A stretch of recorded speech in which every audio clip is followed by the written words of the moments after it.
Hello everyone, in today's video I will be narrating stories that I found off of Reddit. If you enjoyed this video, make sure you subscribe to my channel, like this video, and comment something down below. But without further ado, let's get straight into these stories. I was about 21 or 22 when this happened. I was in the military at Fort Sill and didn't know it, but Desert Storm was right around the corner. At the time, I lived in south central Oklahoma on the outskirts of a small town called Duncan. I was helping a friend round up some cattle that got out because someone had run across a T-section and went through their fence. It tore 2 posts down and left a 30-foot section open for the cattle to get out. We'd already found most of the cattle and we were missing another 3 or 4, so we were out at 1 AM on dirt bikes trying to find them before someone hit one of them and sued his father. My friend and I went east and the other guys went north and south. One thing you need to understand about Oklahoma is that most of it is farmed, either cattle or crops. It is also divided into 1-mile sections for the most part. In other words, the roads all run north and south or east and west and intersect at 1-mile intervals. If you ask directions for something out in the country, you're more likely than not to get instructions that include go 3-mile sections north and then 2-mile sections west. The area at this time was sparse and there weren't many homes. We didn't know how long the hole had been in the fence. My friend's father only checked the fence because he was missing livestock. They owned the entire mile section and a good portion of the adjoining mile section.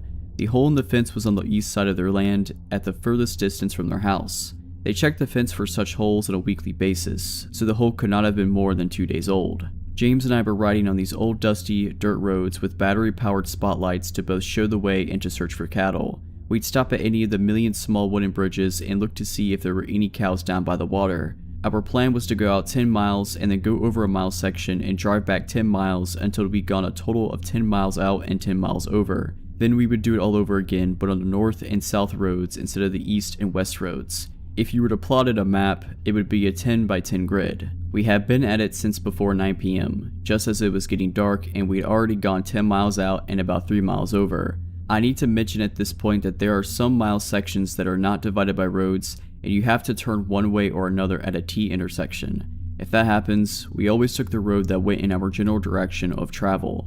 If we were traveling east and came to a T, and we'd already checked the road north of us, then we head to the south a mile and then head east again. Occasionally, an old farmer would pass away and leave his land to relatives who had no interest in farming, and the land would be up for sale or just left alone for years. When this happens, and the roads aren't used as much, nature reclaims them and you're usually left with a dirt road with weeds and grass growing on it, or you're left with little more than an improved trail, usually 2 ruts with overgrown weeds and Johnson grass and occasionally a tree. We were on one of those rutted roads, headed south to the next intersection where we turned east again. The land here was too hilly for cultivation and had been left alone for at least the last 30 years. We were both familiar with it and we hunted and fished there. This mile section and the next 2 were basically wild. At the end of the dirt trail would be a T intersection, but the west side was fenced and the only option was to turn east again. At the end of this mile section, the road was a dead end, but we had to check it and then double back. We just made the turn back to the east when we saw something burning over the next rise. Grass fires are extremely dangerous and can get out of control in minutes. As we topped the rise, we saw the fire was actually in the middle of the dirt road. When we got to it, we found that it was a recliner that was burning,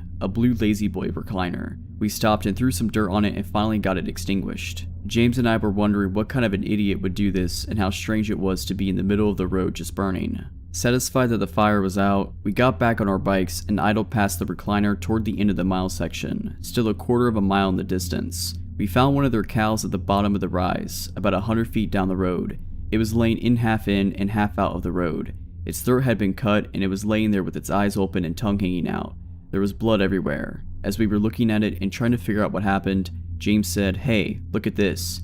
It showed me where the blood had dripped from the cow to about 10 feet away from it. There were shoe prints of blood in the road. It was just part of a shoe print, but you could tell that was a shoe print. We found 2 more when we looked more diligently. At this point, the hairs on the back of my neck were standing up and it was suddenly a very cool evening. I looked at James and his eyes were as big as saucers. He thought something spooky was happening too. We talked about going back, but we knew that we'd be shamed if we didn't see if there was anything else. We finally decided to walk the bikes the rest of the way to the dead end just in case there was someone there. We didn't want them to hear the engines. We began walking the last quarter mile or so to the dead end. It was at the base of the last hill and we just started heading up onto the other side. My heart was going at about 200 miles per hour and I had cotton mouth so bad that it was almost impossible to swallow. Then I noticed that someone had stuck paper plates of the barbs of the wire on the fence. We looked and there were plates stuck to the top strand of a wire on both sides of the road. It started about 50 feet behind us, it continued up and over the hill. They were evenly spaced about 5 feet apart. As our gaze followed the row of paper plates up the top of the hill, James suddenly said, "There's another fire," and it was at that moment that I could smell it. But what I smelled wasn't that normal smoky smell. It was as though someone had added incense into it. I asked James if he could smell that, and he could. I told him that I didn't like this at all. I was okay with losing face in front of our friends and his dad and brothers. I was ready to go. He agreed with me but said that we had to see what was burning. We were both whispering and we were both shaking so much that our voices quivered. We started up the hill again and I was thinking with every step that we were going to be seriously killed or worse. As we got to the top of the hill, one of the paper plates blew off the fence and skittered behind us, making both of us jump, and it was all I could do to not scream. After I saw what it was, I started to laugh it off, but James shushed me and told me to listen. We could hear voices. As we topped the hill and were able to see the bottom where the road stopped, we saw a group of about 10 people all standing around another recliner that was burning. They had their backs to us and they were passing a big picture around. From our vantage point, we couldn't actually see what was in the picture, but the slit throat of the cow haunted my thoughts. They would each take a mouthful and spit it into the fire. This went on until the pitcher was empty. The entire time, they were all saying something in unison. We could only understand an occasional word. They changed their tones in a rhythmic manner with an emphasis on the last word. I can remember hearing here and there and beseech and father. James and I stood there on top of the hill like a couple of idiots, our mouths hanging wide open and actually scared stiff. After a minute or two, they would repeat whatever it was, all the while passing around that pitcher and spitting it into the fire. There was a small camp table set up on the side and a little behind them. After the last of the liquid was gone, a man turned and sat the pitcher on the table and picked up what looked like a large loaf of bread. Just as he was turning back to the fire, he evidently saw us. I am sure that we made a nice silhouette sitting there at the top of the hill. He screamed, "Hey!" and dropped the loaf of bread and started running in our direction. The others turned and immediately followed him. That was all the encouragement that we needed. It was time to go. We turned our bikes around. James got his started on the first kick, but I somehow managed to get myself off balance, and when I kicked, the bike fell on its side with me. By this time I was near panic and was breathing in raspy, short breaths. I picked the bike up again and tried to start it, but it didn't start. I thought about running, but we were out in the middle of nowhere. I finally started pushing the motorcycle down the other side of the hill and jumped on it. It seemed like it took forever to get enough speed, but I popped the clutch and it started. James was waiting at the corner of the intersection to make sure that I was coming, and we were headed for his house, going way too fast for safety, especially in the dark. When we finally got back to his house, we told his dad what we'd seen. His dad called a couple of friends, and they all loaded up in their trucks with enough weapons to start a small war. James and I sat with his dad and told him where to turn. His dad kept asking us questions on the way. What were they doing? Why was there a chair on fire? They cut the cow's throat? How many were there? What did they look like? What were they driving? The last question stumped us. We hadn't seen any cars or trucks. The road was the only way in or out, and there was a creek that ran on the back side of the end of that particular road, so they couldn't have gone that direction. How did they get there with two recliners? When we got to that last stretch of road, the headlights found the spot where the recliner had been sitting. It was gone. We could all see where the road and surrounding grass was burned, but the recliner was not there. As we got closer, James noticed that the cow was gone too. I hate to admit, but I was getting scared all over again. I was afraid that his dad would tell us that it was our imagination and not believe us. When we got closer to the burnt spot in the road, Buster, James' dad, noticed the chair off in the ditch on the left side of the road. Then I noticed the cow on the other side. It was also in the ditch. The paper plates were all gone. Buster got out to look at the cow with the other men. They stood there talking and shaking their heads for what seemed like 10 minutes before getting back into the trucks. We continued toward the hill. The ruts made by spinning motorcycle tires were easily seen, but there was no fire on the other side of the hill. We all went down to where the other recliner had been burning, but it and the camp table were gone. You could see where someone had walked around the charred area and covered it with dirt. After we left, James saw a paper plate about 50 feet on the other side of the fence. Buster called the county sheriff when we got home, and by that time it was daylight and we went out again with the sheriff and a deputy. When we got back to the road, the first recliner and the cow were gone, but you could still see where something had been on fire and there was still blood on the road and in the grass. James showed them the shoe prints we'd seen. At the bottom of the hill, you could still see the charred area where the second recliner had been burning, and the deputy found the little scuff marks where the table had been sitting. At the end of the road, you could see where the top strand of the fence had been tugged down and wrapped around the lower strand so someone could crawl over it. You could also see where the grass and weeds had been trampled, providing a fairly easy trail to follow. we found a woman's tennis shoe on the other side of the creek. You could see where someone had climbed up the bank on the far side of the creek. We followed the trail all the way across the field up to the next dirt road. Again, the top wire was wrapped around the next lower wire, and there was a piece of red bandana looking material caught in it. There were marks on the road where 2 or 3 different cars had spun their tires when they left. Buster also found a large piece of glass that had blood on it. Buster filed a report for the missing cow. They'd found 4 more cows in the opposite direction from where me and James had gone. They never found the recliners or the missing cow. The sheriff called a few days later and told Buster that the blood on the glass was human and not bovine. It was his guess that the pitcher broke and someone cut their hand while carrying it back to their vehicles. 2 weeks after that, there was a huge scare in our community about some cult that had promised the area at large that they were going to kidnap someone and sacrifice them. Buster always said that it was just someone running their mouth after hearing about our incident. It was all anyone talked about that summer. Buster also said that he sure would like to know what happened to that cow. The story occurred in the summer of 2008. I grew up in Oregon and was acquainted with the outdoors at an early age. My favorite hobby came to be hiking, particularly in areas that are either very dangerous or isolated. The health benefits of hiking were secondary to the thrills of walking the edges of exposed cliffs, being in cougar and bear territory, knowing that I was very far away from help. Into the Wild was released in the fall of 2007, and I immediately fell in love. Being a high school senior, I could barely go another week living in my parents' house. The movie spoke to my sense of adventure and inspired me to hike the California portion of the Pacific Crest Trail upon graduation. I made it from the Mexico border to Northern California without much incident. I saw rattlesnakes and black bears, experienced dehydration, but nothing happened that made me fear for my life. Somewhere in the Lassen National Forest in northeastern California, I walked around a bend in the trail only to be startled by 2 people sitting on a rock dressed in nearly all white. Their faces were dirty, their appearance disheveled, and the man had a long unkempt beard. Both seemed to be in their 40s. What struck me as odd about the encounter was encountering anybody at all. I frequently went days without seeing a single human being. Their white clothes could be explained away by the need to escape the California summer sun. Their scruffy appearance could be explained away by the fact that most thru hikers abandoned personal hygiene on the trail. After I said hello, they said nothing and simply watched me as I passed. Even that I didn't find odd. I chalked it up to them being foreign and not knowing what to say. I camped a few hundred yards off the trail that night, as I always did. Following bare precautions, I hung the leftover food I had cooked that night from a tree approximately 5 feet off the ground. Packing up camp in the morning, I noticed the food wasn't there. I immediately thought a bear had entered my campsite, and so I began to look for paw prints. I didn't find paw prints, but I did find boot prints circling the campsite, 2 pairs of them. One of those prints led right up to the rope from which the food was hanging. I thought of the couple I had passed earlier and everything clicked.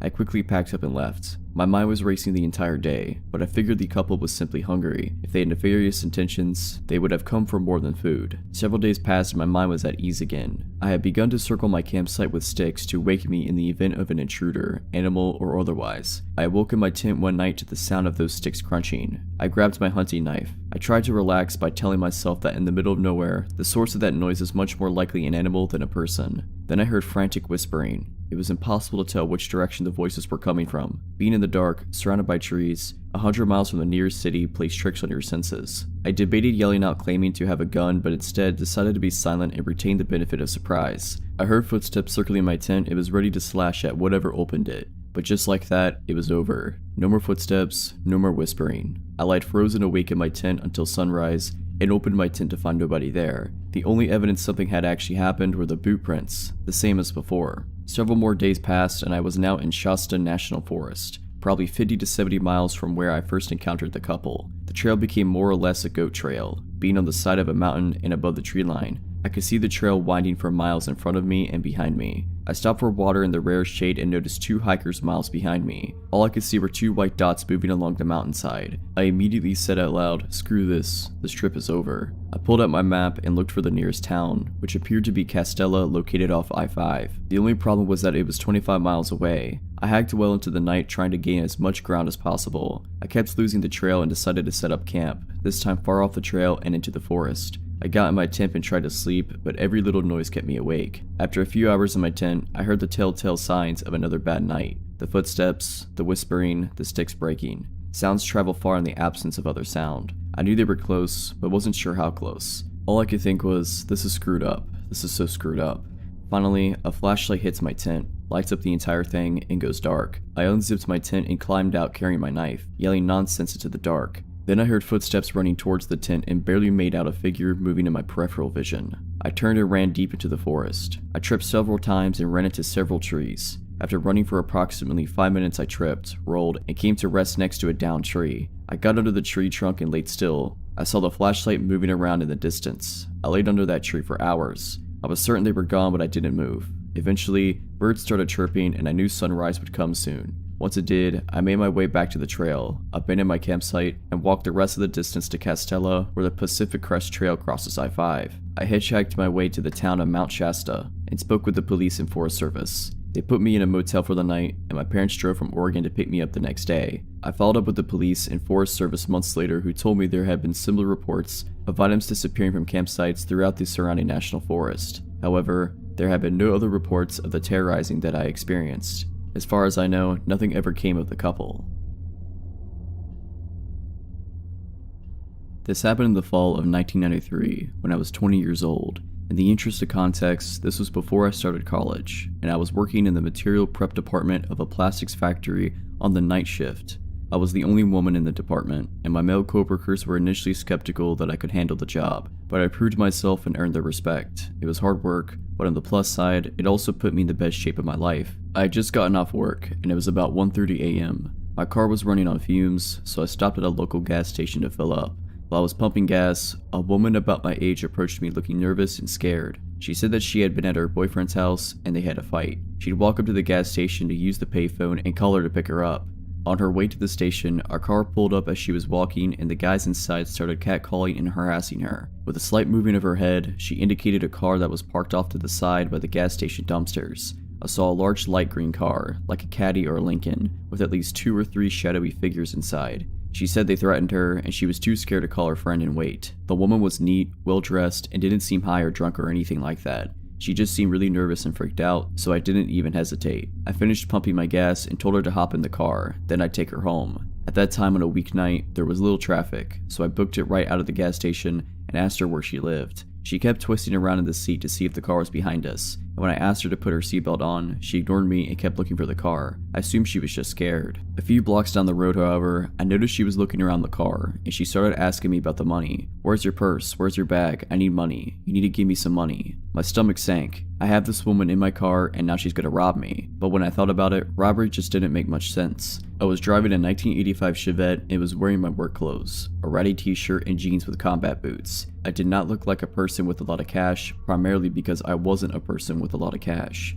She twisted around in the seat again and started yelling, "There they are, there they are." She didn't sound scared anymore. I checked the rear view and sure enough, the light green car is right behind me. She started cackling and bouncing up and down in the seat. "My boys are gonna screw you up. They're gonna screw you up." She's laughing like crazy, opening the glove box, looking in the back for a bag or purse, telling me all the messed up things these guys are planning to do to me. Now, if I had been smart, I would have just driven to the police station. Actually, if I had been very smart, I would have just called the cops from the gas station and waited with her until they arrived. That would have been the intelligent thing to do. Unfortunately, none of this crossed my mind until later. In the moment, I just got really angry. I realized 3 key things all at once. There was an intersection up ahead, with cars on either side waiting to cross, and the light had just turned yellow. I had a spare box cutter that I kept for work in the driver's side door compartment. The lady still had it put on her seatbelt. I didn't think. I floored it and passed under the yellow light just as it turned red. I glanced back to see if the green car was still behind me, but the cross traffic at the intersection had started to move, and they had it caught up. The woman started yelling. I slammed on the brakes and she hit the dash and windshield with a solid and viciously satisfying crack. When she rebounded to the passenger seat, I had the box cutter in her face and was screaming some serious stuff. I can't remember exactly what I said, but it was along the lines of, get out of my car before I cut off your face and make you eat it." The crazy screaming and box cutter combo worked. She grabbed blindly at the handle and popped the door open, and I started shoving and punching her until she tumbled out the door to the curb. I stomped on the gas, got to the next turn, and squealed around it with the passenger door still open. I made a few more turns because I was afraid that the green car might catch up to me. After a little while, I stopped to close the passenger door, and then I cut across town and got onto the highway to go home. I was on the highway for about 5 minutes before the shake started. I pulled off to the shoulder to calm down and get my act together, and then I drove home. I told my older sister. I was living with her temporarily after the breakup with my ex. She grabbed me in a tight bear hug while simultaneously yelling about how stupid I was for not going to the police. I've never been so glad to be yelled at in my life. I've lived most of my life way out in the valley countryside of Ontario. Given it's not a whole lot for an 18-year-old, but for me it's the only place I can call home, and I like to think that I know the entire area, as far as sprawling that is, like the back of my hand. Adventures across the long, cross-crossing roads, pastures, and woods that made up the skeleton of my village were a common venture in my childhood. As a young kid, I had a habit of biking extremely far out in hopes of finding new places, and sometimes my dad or one of my friends' parents would toss out bikes in their pickup and take us way out into a back road and let us explore for a few hours. This was how a lot of us first found that on one of these bad gravel roads, surrounded by thin woods, was a worn down old shack sitting just about 20 meters off of the path. Honestly, I never thought anything of it, except for the fact that it was creepy. It had no windows to see inside, and I never went anywhere near it. But one of my friends at the time said that her older sister had tried to go in it and that the door was always locked. We all had better things to do than to be curious about that at the time anyway, so I quickly moved on and became nothing more than a mundane landmark of that area. Honestly, I had completely forgotten about it for a few years now. Except last Tuesday. I was coming home from one of my very late classes at my university, and I usually take the back routes I used many years ago, as they're more straightforward and never have any sort of traffic. As I drove down the gravel path that would wind along the side of the country and eventually take me to the next street I needed to turn onto, I noticed a faint glinting coming from within the trees up ahead, maybe about 100 meters from my car. A flashlight? I thought, but as my car came closer, I realized what I was really seeing. The light inside of the shack was on. I should mention now that in all of the nearly 13 years I've spent living in my area, I have never seen that door open, and I've never seen a light on inside of that shack, ever.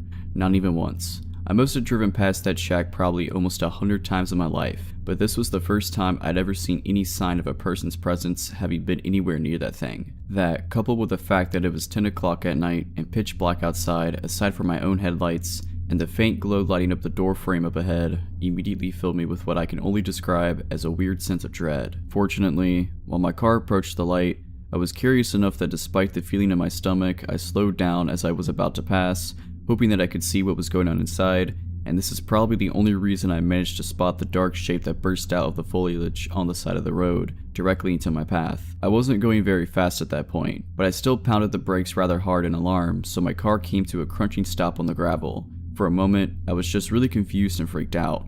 What was that? Had I almost hit a deer or something? This far out in the country, a deer would have been the most likely and most reasonable assumption. But in the beams of my car, I could see what had stopped me. A very tall, a very lanky old man with scraggly and balding gray hair. He looked dirty and unkempt, and as his clothes hung off of him, I felt extremely unsettled over what this guy could be doing way out here, and why he had walked out in front of my car. As I sat there confused, the old man came around to my window and knocked on the glass. I rolled down the window just a crack, only enough for someone to be able to hear me and for me to hear them. I was already creeped out enough as it was. Immediately, I had to say what I was thinking. What are you doing out here? In my peripheral vision, I could still see the light from the shack, but in my mind's eye, I wasn't really registering it anymore. Stupid, I know. I should have made the connection immediately, but I was still kind of shaken by the fact that I could have run this guy over if I hadn't been able to stop in time, and being a new driver and all, the thought of that was terrifying. After a small pause, the man started talking to me. He had a thick, croaky sort of voice, and he spoke very slowly. "My truck, it's broken," he explained. Oh, okay. I was also getting the feeling that he wasn't really all there, mentally. I didn't have to look around to notice there wasn't any truck on the side of the road, but I did anyway, turning my head around to confirm what I already knew. There was definitely no truck. Had he somehow driven it into the trees or something? As far as I could remember and see, there wasn't enough space anywhere in them for a truck to fit through. What was the man talking about? While I was looking, it was honestly as though I could feel that he was watching me, and when I turned back, he was still leaning down to peer inside of my window at me. Where? I don't see it. I was definitely distrustful of this guy already. At first, he didn't respond, and my nerves were only getting worse the longer we were alone out here. Then he replied, "It's just up the road," he said, turning just to point with his finger in that general direction. The lights on my car aren't exactly the greatest, but I could still see far enough that I really couldn't imagine where on earth this truck was supposed to be. I couldn't spot the faintest sight of it. While I squinted up ahead, he continued, "I'll show you where, if you come." At this point, I really had no idea what this old man was thinking I could do to help. I'm just an 18-year-old girl. I don't exactly look like the type of person who knows a lot about cars or how to fix them. For the record, I'm really not, but I was tired from a long day at school, so I absolutely was not at my brightest. And for some reason, a part of me felt guilty about leaving him out here alone if his truck really was broken. Okay, I said, and I reached to my gear shift to start driving slowly up the road, but as soon as he saw my hand, he shook his head. Just walk, it's not too far. What? Excuse me, but no thanks. How was I going to see anything in the dark if I got out of my car and followed him anyway? There was no harm in driving wherever he was trying to lead me.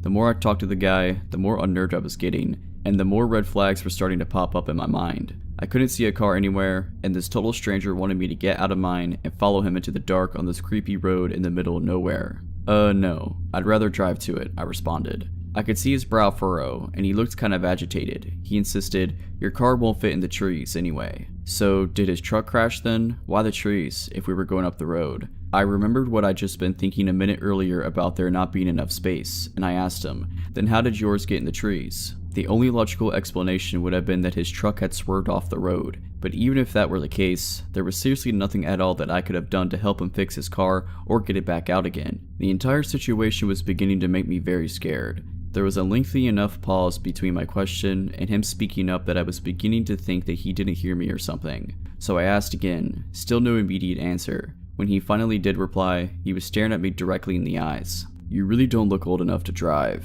I hear comments like this a lot, since I do look very young because of my size. Normally, somebody would say this with a smile or something to signify that this is, in fact, meant to be taken as a joke, but this guy's face didn't change even slightly. He just kept staring at me with a completely cold expression. That type of remark in this kind of situation immediately had my heart racing, and all I could think was, what did this guy want from me? What I wanted to say next was, well, who are you? But instead, I anxiously fumbled for my phone in my pocket, babbling in a way that probably made it really obvious I was completely freaked out of my mind.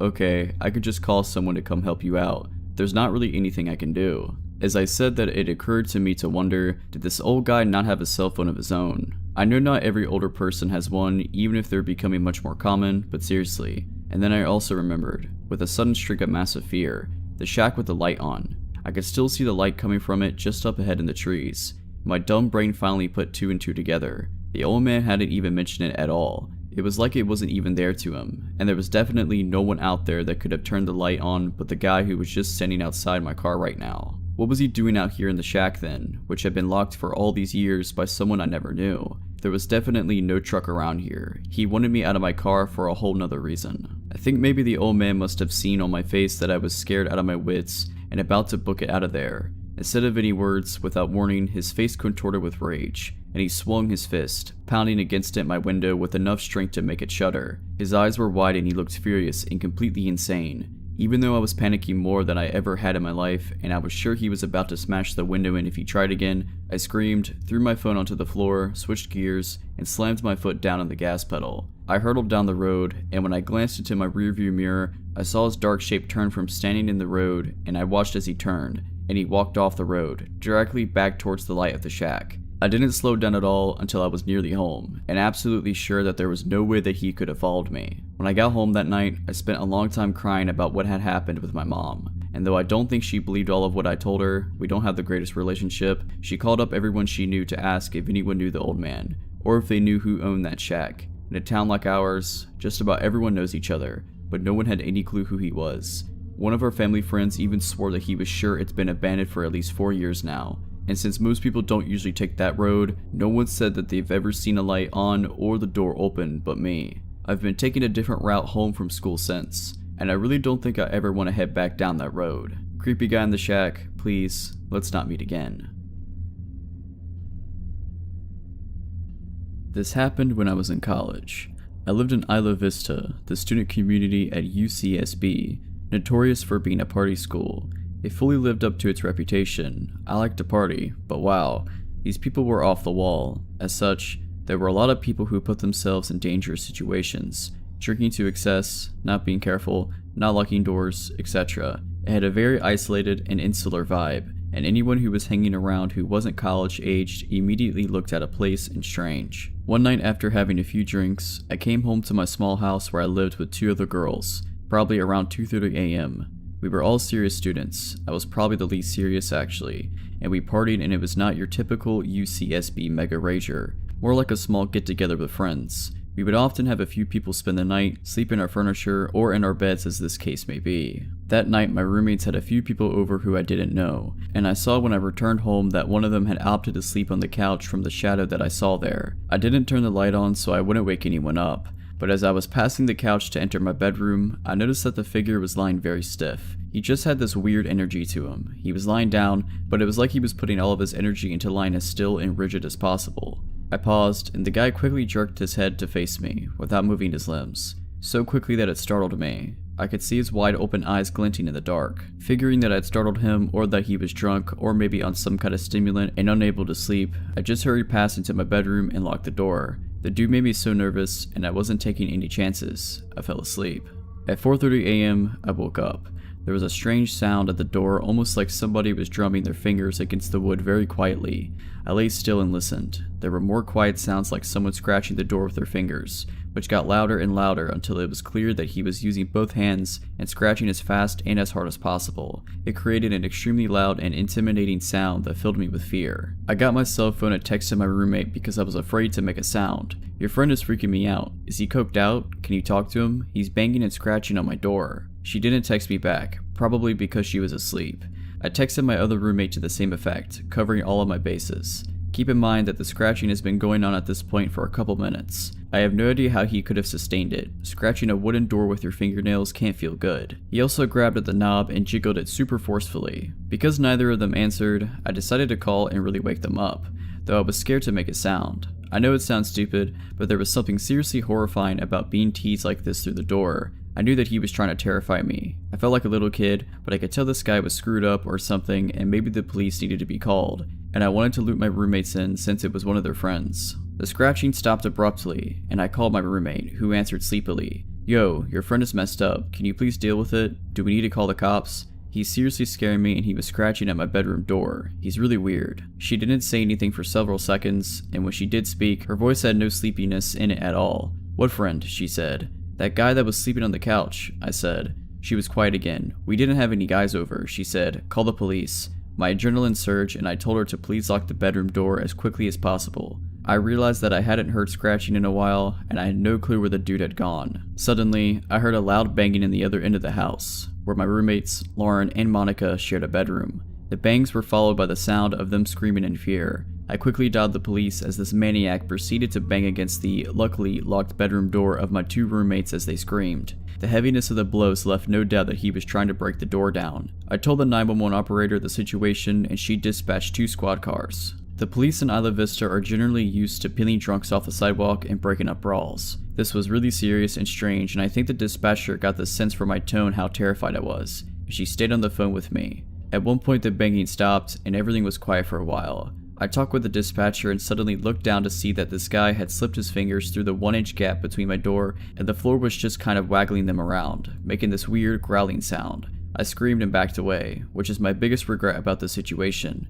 since when I look back at it, it would have been so awesome to just stomp his fingers and hear the guy howl in pain. When the cops rolled up, I heard running and the sound of our sliding glass door opening and closing, and then he was gone. The cops never caught him. He had broken in through our side door by jimmying the lock somehow. My door was covered in what turned out to be huge gashes he'd made using a pair of scissors, which he discarded on the ground before he left. What terrifies me the most about this was that I walked right past him. I looked him right in the face. I realized now that he was not trying to sleep or on drugs, but was lying so stiff like that because he was hiding. He probably heard me open the door and freaked out because he hadn't realized there was another girl living there and tried to blend into the couch in the darkness. This story takes place in August of 2013 in the mountains of southern Oregon. I'm a USAF Security Forces Airman, military police. My girlfriend was at work, and as a sweltering hot day began to turn into thunderstorms, my buddy Nick, another military cop, and I decided to go explore some back roads and get out of the heat in town. Southern Oregon is crisscrossed with logging roads, some actively used, and many totally forgotten and grown over. Nick and I spent many of our days off starting on roads that we knew, finding roads we didn't know, driving for hours into the mountains, eventually navigating back to paved roads. On this particular day, with storm clouds building over the mountains, we set off on a road we had never been on, and began the drive into the mountains. After driving for around an hour, we hadn't seen nor heard any signs of other people in the woods. We rounded a bend in the thick fir woods and emerged in a meadow that was totally surrounded by thick aspen groves. The meadow was perfectly flat and eerily still. We both noticed the strange stillness almost immediately. No birds, hardly any insect noise, no squirrels, and certainly no other people. On the far side of the meadow, right at the edge of the tree line,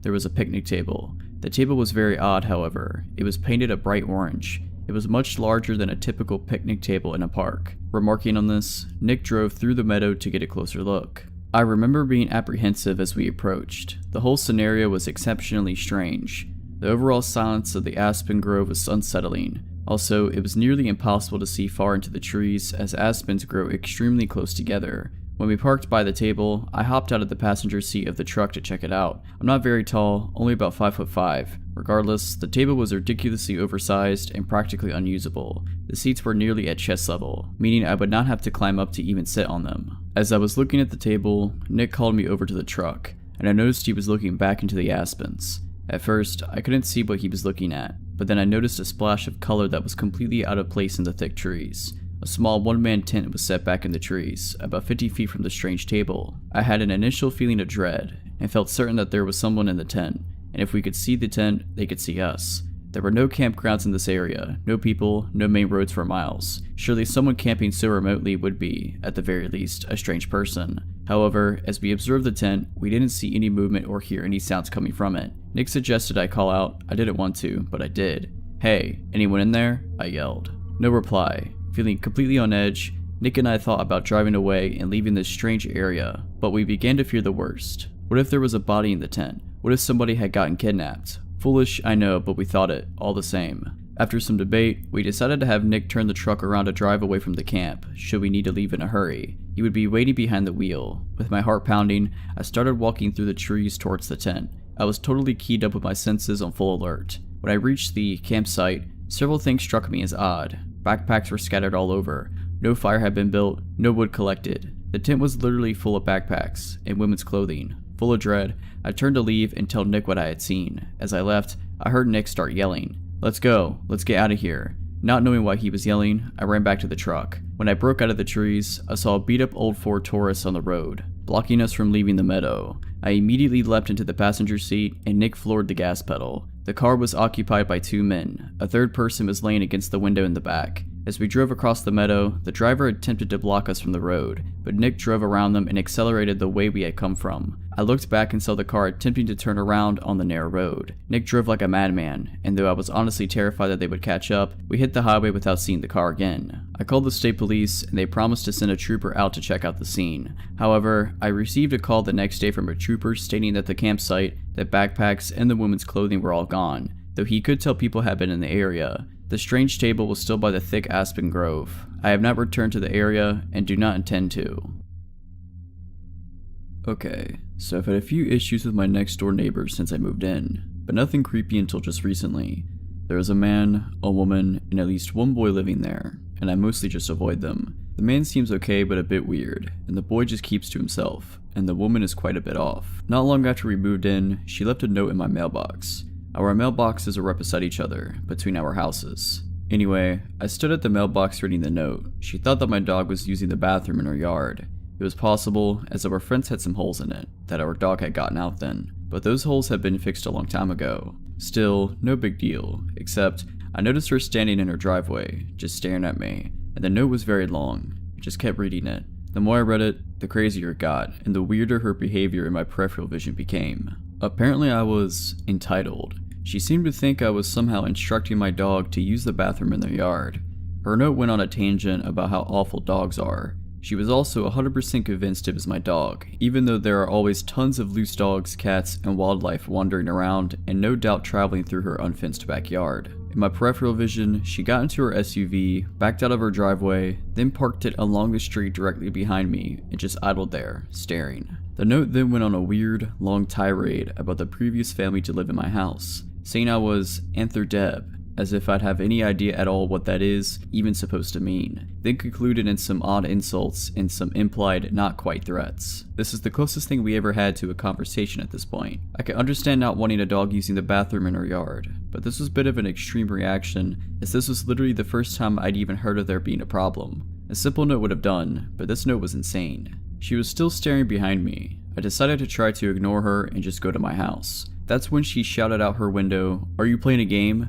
The reaction made no sense. "Are you nuts?" I replied, as I officially ran out of patience. She shouted more nonsense and insults at me while blocking my driveway, which was right next to the mailboxes, with her vehicle, while I repeatedly told her to leave before I called the cops. This went back and forth like this for a while, but she eventually sped off when I pulled my cell phone out. Later, my boyfriend, who had not been home at this time this happened, had a chat with the neighbors. He said they seemed agreeable and reasonable and basically dismissed me of just being dramatic. The woman told a very different version of events, of course. I was annoyed that my boyfriend wasn't taking me seriously, but let it go. I think he just wanted to keep getting along with the man next door, as they sometimes borrow tools. They speak to him a lot differently than how they speak to me. They don't do anything rude to me while he's around. In fact, they don't speak to me when he's around at all. They always wait for him to be away. Anyway, I mostly just avoid them. Sometimes, the woman stares at me, but I just ignore her. Until recently, I've been mostly successful. Here's the creepy story. I don't sleep well at night when I'm home alone, and I'm always home alone now because my boyfriend is out of the country on business for months at a time. I often feel like there's someone just outside my house or at my door. Sometimes, my dogs act up at odd hours, but I never see anyone. I keep my house alarm armed and my pistol on my nightstand. The other night was one such night. I didn't sleep well and kept having a sinking feeling that something was wrong. Anyway, I got out of bed at about 2 a.m. because I thought I was scheduled to work at 3 a.m. I had mostly given up on getting a restful sleep then anyway. As I left my house, I heard something to my left, the direction of my neighbor's house, but didn't see anything. I was always nervous in my driveway because the motion sensor light was broken, but there was always a lot of darkness between my door and my truck, so I always moved quickly to my driveway. I got in my truck and went to work. It turned out that I misread my schedule and didn't work at 3 that morning after all. Annoyed at the mistake, but grateful I'd get to go home and sleep a little more before the actual start of my shift at 7, I went home. I pulled into my driveway and didn't see anything in the beam of my truck's headlights. I always look around my truck before getting out. I turned the headlight off and got out. I took a few steps ahead of my truck, and then all of a sudden a large man called out to me, shouted really, from the shadows at the corner of my house. He scared me so bad that I screamed, reached for my pepper spray, and fell down. Not useful. He apologized in a tone that didn't sound sorry at all. It was my neighbor, and that wasn't much of a relief. Apparently it was my fault that he occasionally found trash in his yard, in windy Colorado. Complaining about this seemed to be a lot more important issue than scaring the heck out of me while I'm alone at night. He showed no real concern or realization that was even wrong at all. Again, I have no problem with neighbors bringing issues to my attention, but seriously, hey, can you make sure trash from your bins isn't blown into my yard? Is not a question that takes 10 minutes, nor is it one that needs to be addressed at 3 in the morning. I'm not in agreement to keep the peace, but I know the trash isn't mine. We live in a windy area. Trash gets blown around in people's yards all the time. No big deal. But he would just not stop going on about it. He kept needlessly repeating himself and made some not quite but kind of threat about getting along. Think about the lines of, "It would be a shame if something were to happen," type sort of threats. He was keeping me busy. I didn't even notice his wife flank me. Before I even knew she was there, she appeared from the shadows by a tree. She wanted to yell at me about some eggs. A few weeks ago, I found a bunch of eggs smashed on the road near our shelved mailbox. As the carton was right next to them, I thought the carton had obviously just been dropped, not that someone was trying to egg anything. I assumed my neighbor had dropped the eggs on her way to get the mail and just left them. She denies this, but I still think that's the most likely explanation because no one else has any reason to be out at our mailbox with eggs. But I didn't care enough to say anything to her about it at the time, so I just let it go and forgot all about it. Now she was accusing me of leaving eggs around. Again, inexplicably expressing the grievance at 3 a.m. Weird that she hadn't brought it up weeks ago when it happened, but I know why she didn't. My boyfriend was still here then. My boyfriend has been away on business for several weeks now, long enough for them to have noticed his absence. They were also probably aware that my motion sensor light was out. They sure seemed to know how to avoid my headlight beams. Being surprisingly patient, I explained that I knew nothing about the eggs. I mentioned that I later found a lot of the shells in my yard and figured a squirrel must have carried them there. She proudly informed me that she tossed them onto my yard herself. Apparently she thought that was okay, but someone dropping them in the first place isn't. Anyway, this is where I started to get over my shock a bit and started getting pissed. Initially, I had been somewhat relieved that the man in the shadows had been my neighbor, not some random crazy person, but now I was pissed. I had now been outside with them for like 20 minutes, while they accused me about stupid stuff. while I tried to be polite and agreeable even though I had nothing to do with it. But now everything wrong with the situation had just kicked in. I eventually remembered that I don't actually have to put up with any of this and cut her off mid-rant and said, "It's 3 a.m, I'm going home, good night," and turned on my heel. I heard her say something in an unkind tone as I left, but didn't catch what it was. They had staked out my house, waited for my boyfriend to leave, and long enough to be sure he was gone, all to complain about some insane stuff long after it supposedly even happened. If they have concerns, surely there are better times to address them than at 3 a.m. What were they doing out at 3 a.m. anyway? And that man had totally purposely hidden a shadow at the corner of my house where he could avoid my headlights, and didn't reveal himself until I was out of my truck and exposed. And shouldn't the woman have walked up beside her husband, not gone around while I was distracted? They kept doing odd behavior, never enough that they're doing anything illegal or anything to report the police.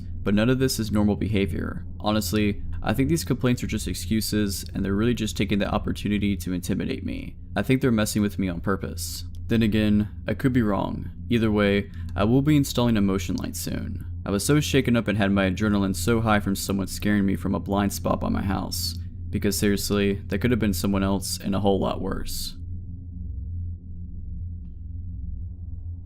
The story starts several years ago. Me and my friend's interest in urban exploration. I was a junior in high school at the time, which was when everyone started to earn a lot more freedom, so we took the chance to be out late whenever we could. Now, keep in mind that I live in a major city in central Colorado, so the nightlife is never lacking. We could always find something to do, and were especially drawn if there was an element of danger. We wouldn't always plan these trips, but we made sure that if we were going into any old building in the dark, we would have a knife and a flashlight for safety. We never really had to defend ourselves, but we came very close one evening. It must have been around November, because there wasn't yet snow on the ground, but it was actually a chilly evening. Directly across the street from the abandoned hospital, which we have hypothesized is still around from the TB area, is a hospital that is newer and in use. The two are connected by an underground tunnel, which I can only assume was a way to move bodies without alerting the patients. We had been inside the hospital a few times, but never found anything strange, only the occasional sign of others having been or lived there. What was piquing our interest that night was the abandoned library next door to the hospital. It was connected, but only by exterior walls. To get inside, you could not cut through the hospital, but instead had to hop over a tall wall and climb a very high fence. A few of us had backpacks, containing the aforementioned safety precautions and a couple bottles of water, so nothing too heavy or valuable that would get damaged when tossed over the obstacles before us.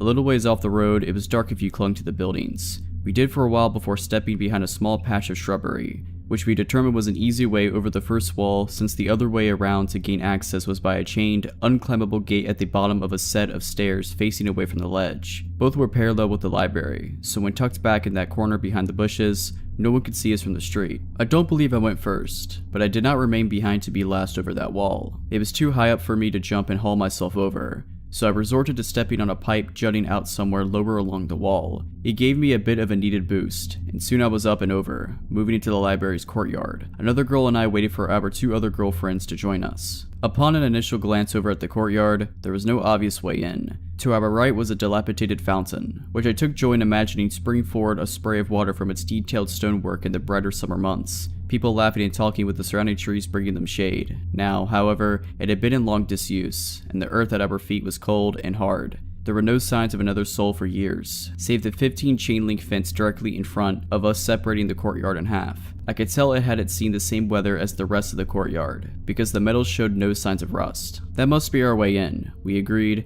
because with a fence like that, someone obviously wanted to keep us out. We hurled our bags over the fence, hearing them clank on the ground rather silently due to their lightness. I was the third over, because I have a slight fear of climbing and it took me a bit to mentally prepare myself. I made it to the top of the fence in short time, then sat at the top straddling it with a leg on either side. I had 2 girls on the other side in front of me, and one behind me who was telling me to hurry up.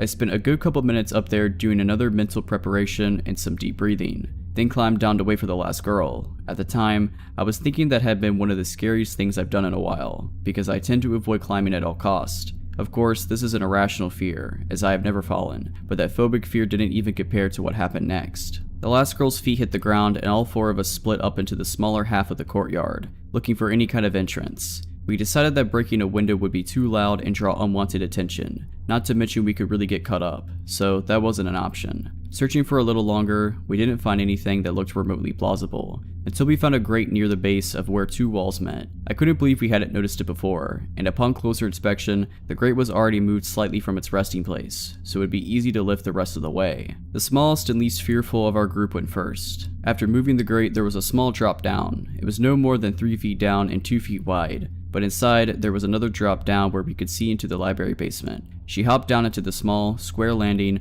only to almost immediately freeze. We looked amongst ourselves, wondering what was wrong. "There's a guy down there," she said. "What? Where?" "I could see his outline," she said. I leaned forward and tried to make out a shape, but it was further down than my line of sight and it was too dark. "Hello?" she called out. He responded the same, asking who we were. "Just a couple of chicks," she spat out bluntly. What he said next sent chills down my spine. It was as if I could feel the darkness radiating out of the hole in the ground. All of a sudden, it was very still and quiet, like the darkness had spilled out and weighed all of us down in that gloomy courtyard. He said in what I can only describe as a lustful tone gripping with ill intent. I'm addicted to following the sound of women's voices. My friend looked over at us blankly, but there was nervousness underneath. Unease. Something in his voice sounded like it wasn't an empty threat, like he wasn't just saying something creepy to get us to leave. She looked back to where he was and said slowly, "That's not cool." The man under that dark earth began laughing maniacally, and not in the kind of way a really good actor does, in the way that we could feel his utter insanity hit us like stale air. We looked at each other for what felt like hours in that gloomy courtyard, but I knew it was only a couple seconds, because we all exchanged without even speaking that we had to get out of there. And now, I was not about to risk some crazy guy coming after us, even if we did outnumber him. The friend scrambled up out of the landing, and I was never over a fence faster in my life. 15-foot potential fall, and I didn't even have time to think about it. We didn't stop running until we were on the street and halfway down the block out of breath. So guy that was down there, let's not meet again. It was 2012 and my best friend Hannah had convinced me to join her on a weekend trip up north. She had, after searching for the longest time, found her dream car and was planning on traveling the 900-kilometer to the very north of Sweden to buy it. It was a second-hand door Suzuki Vitara in a purplish kind of color, and I must admit I didn't share her obsession with it. But with her being the closest thing to a sister that I will ever get, I was happy to join her nonetheless. Hannah and I have always had each other, from the cradle and onwards. Sharing each other's love for adventure, we have traveled the world together. At the time this happened, we were both 21 and had recently returned from a trip in Asia. The man who was selling her the car had agreed to meet us at the small airport in Umeå when we arrived shortly before lunchtime and it started to snow heavily. The first snow of the season, no less. The parking lot was almost empty, and when I saw the man standing outside the Vitara, I felt immediately concerned. He was dressed like a hunter. A lot of people in this area of the country live a lifestyle with hunting and fishing, so nothing strange with that really. But still, there was something about him that made me uneasy. He was nice though, smiling and waving to us, shaking hands with us both before walking us around the car and pointing all the tiny little flaws. He showed us the work he had done on the car and showed the paperwork from the recently done engine repairs. He made the impression that he didn't want to hide anything. On the contrary, he made a show out of being very forthcoming and honest. The snowing had now intensified and we were getting cold. He opened the car door for us and said, "I got the paperwork at home. Let's close the deal over some coffee." Against all my instincts, I climbed in after Hannah, both of us now trapped in the back seat. I had no reason to feel threatened by this man who had been nothing but pleasant to us, other than the alarm bells going off inside my head. I can't tell what it was that made me feel that way, but there must have been some sign that something was wrong, something that my subconscious tuned to. The man was constantly talking. He showed the stereo, told us about the features of the car, about the places we drove past, about the wildlife and the nature. There was not a silent moment. After about 20 minutes, I started to notice that we were in no way moving in the direction of civilization. Instead, it seemed we were driving further and further into the vast wilderness.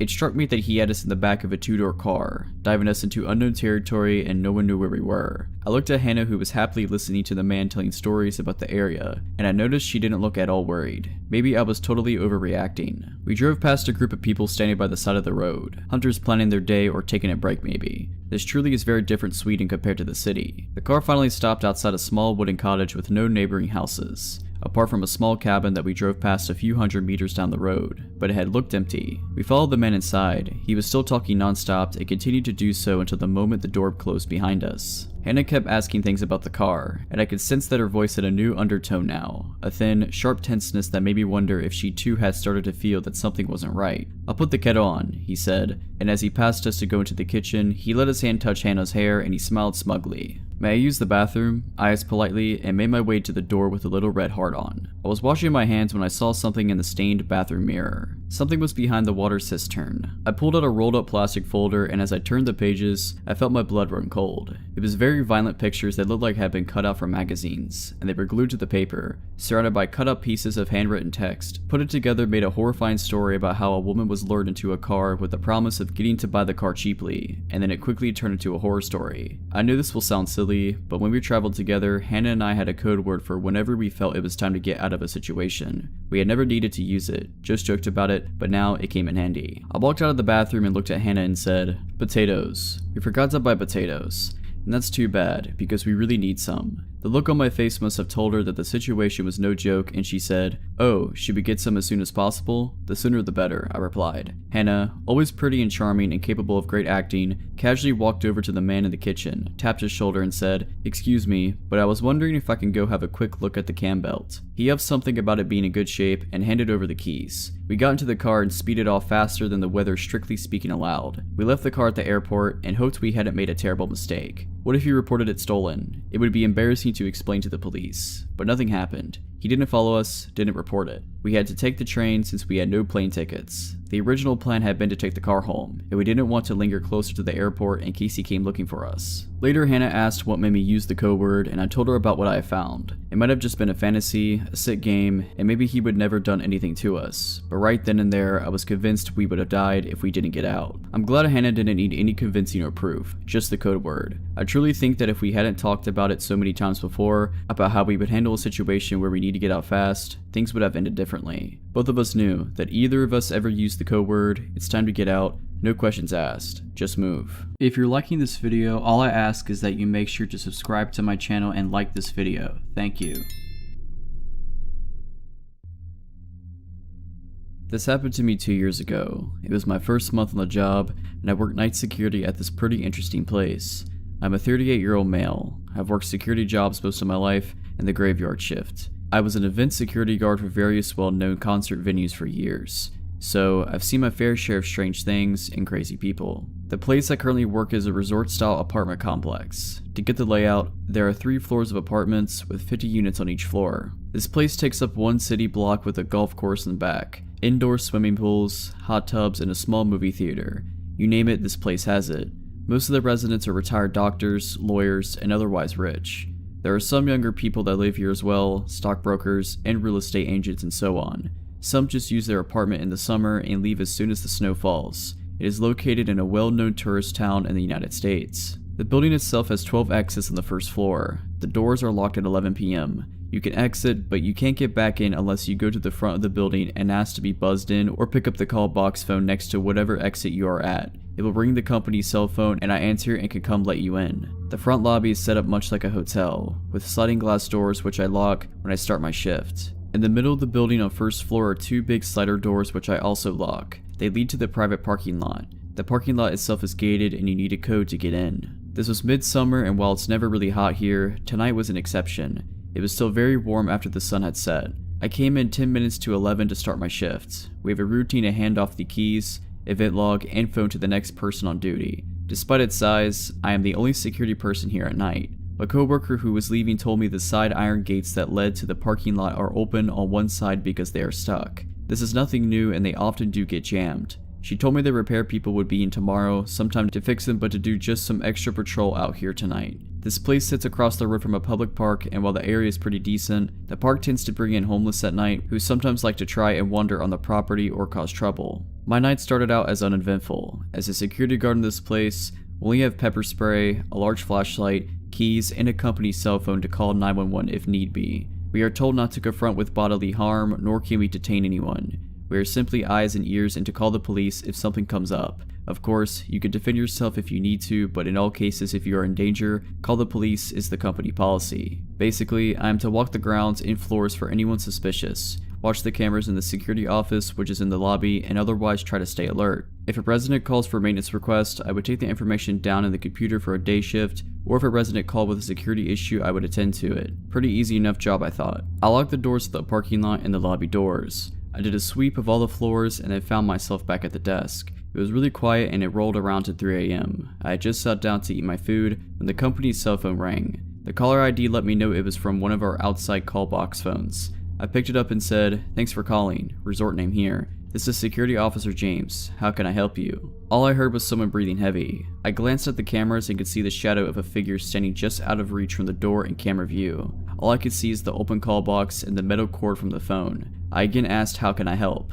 The man started to breathe heavier and laughed in silence. I got up from my chair and started to walk out of the office into the door he was at when it rang again, this time from call box number 2, which was further down. I quickly looked at the camera and saw this large figure in a hooded jacket. I knew this was strange as it was very warm outside. He was holding a black bag in his hands but had his back to the camera. "I'm coming for you," they said in this raspy, deep tone.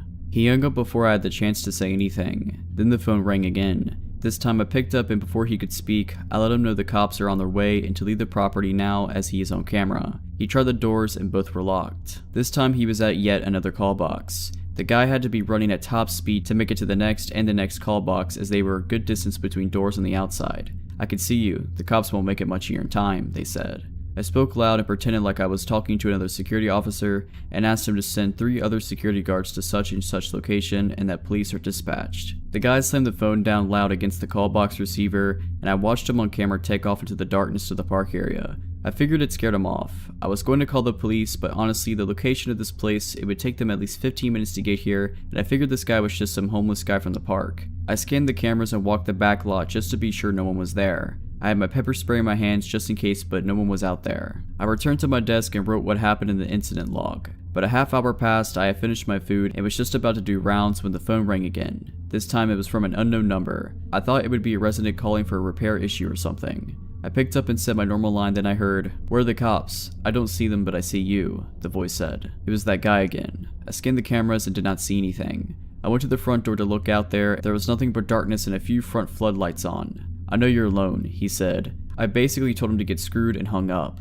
I called the non-emergency number to 911 and let them know what was going on. The dispatcher said she would send out a car to check the area and make contact with me. The next thing I hear is a loud thud against the glass windows to the day manager's office, which sits across from the security room. Another 3 loud bangs. I run to the door and unlock it. I pull up the shades and shine my flashlight through the window into the darkness. I catch the face of this hooded man. He looked to be about 40 with long, stringy hair poking down and these wild eyes. He looked right at me and grinned before slamming his head into the window to try and break it. I started yelling at him and told him the cops are coming and to get out of here. That's when he pulled the biggest butcher knife I've ever seen and make a slicing motion like he would use it to cut my throat. The guy was crazy. He continued slamming his body against the glass trying to break it. He used his head to try and break the window but managed to bust his head open, so the window now had blood all over it. I backed out of the office and locked the door to it. I then decided to wait for cops as this guy was out of control and my pepper spray wasn't going to stop him, and the last thing I wanted was to handle a bloody crazy person. He then ran to the nearest side door and took the call box phone off the hook.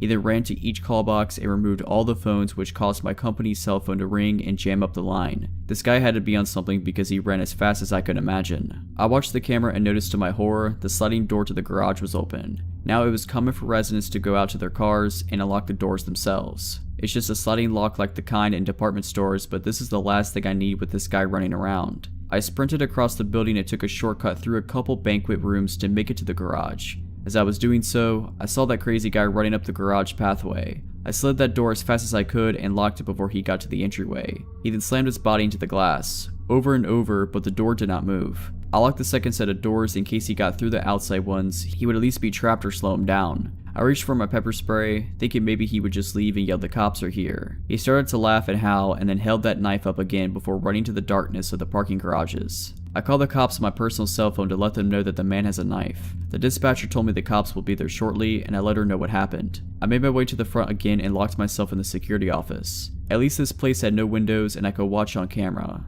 I heard another loud thud and bang and realized he was at the front lobby doors trying to get in. I was hoping the cops would roll up any minute, but they didn't, and while it probably didn't take them long, it felt like forever at this point. The guy was standing at the lobby doors with a knife in hand. He faced the camera, and by this time his hood had fallen back. He was bald-headed with wild, long, stringy hair on the sides of his head. His eyes were huge, and I will never forget that grin on his face as he mouthed to the camera, "Die, die," while making stabbing motions with that knife. Blood running across his face from slamming it into the glass, he then ran out into the darkness. About 5 minutes later, the cops show up. They sent one officer.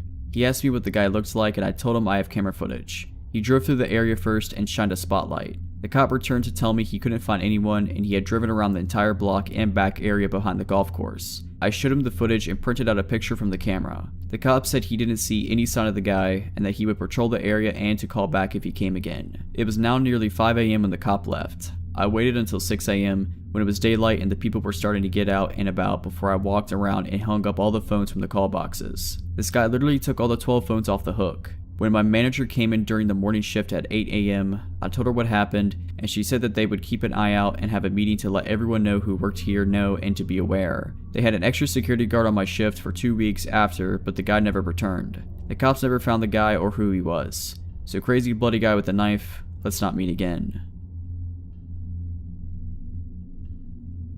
A couple of summers ago, my girlfriend and I were camping in Chequamegon National Forest in northern Wisconsin. And after our experience, we did not plan to return unless we go with a large group of people. My girlfriend and I are from college, so northern Wisconsin was our go-to place for R&R.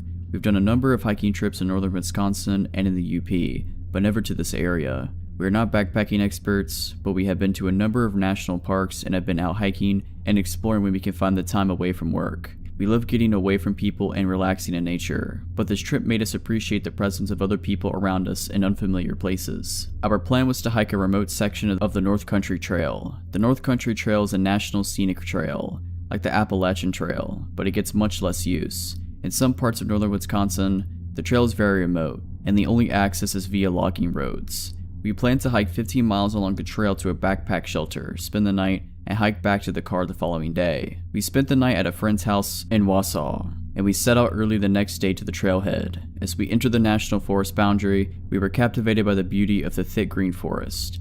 I drove slowly along the gravel logging roads as we made our way to our own parking spot. While we were driving to the trailhead, we passed a couple of people standing next to a parked truck on the side of the road. They appeared to be campers, as they had a rusted out, bunged up pickup truck. As we drove past, I waved, and they stared back without returning the greeting. Friendly people, I thought to myself. After we passed them, I looked in the rearview mirror and noticed they were still staring at us. And before we rounded a bend, I glanced back into the mirror again and saw them watching us through the haze of road dust. My girlfriend and I joked about the up north people, but we did not think anything of the encounter. Aside from those people, we did not encounter anyone else on the remote logging roads within the national forest boundary. We found the trailhead about 15 minutes later after winding our way on the narrow logging road. There was no one else parked at the trailhead, a perfect chance to get some needed solitude, fresh air, and relaxation. After parking and making sure the car was locked, we hoisted our packs and set off on the trail. The weather was relatively cool, which thankfully kept the mosquitoes and biting flies at bay. We took pictures along the way, and we marveled at the lushness of the forest and the topography of the glacial moraine. After a solid 8 hours of hiking, we found our campsite. It consisted of a wooden backpack shelter and a fire ring. Even though the shelter provided ample space for us, we opted to set up our tent in a small clearing about 100 feet behind the shelter. We built a fire at the shelter fire ring, and I boiled water for our dehydrated trail food. As we ate, we watched the sky slowly turn dark. My girlfriend and I passed around a Nalgene filled with wine, and we marveled at how many stars you could see away from the city. When the fire was reduced to a small pile of glowing embers, we decided to head back to our tent. We settled into our tent and looked through the pictures we took that day, but after lugging a heavy pack for 15 miles and drinking some wine, I was ready for some shut-eye. When we camped at state and national parks, I usually wore earplugs, but that night, there were no RVs or other campers to make noise, so I closed my eyes and let the noise of the forest lull me to sleep.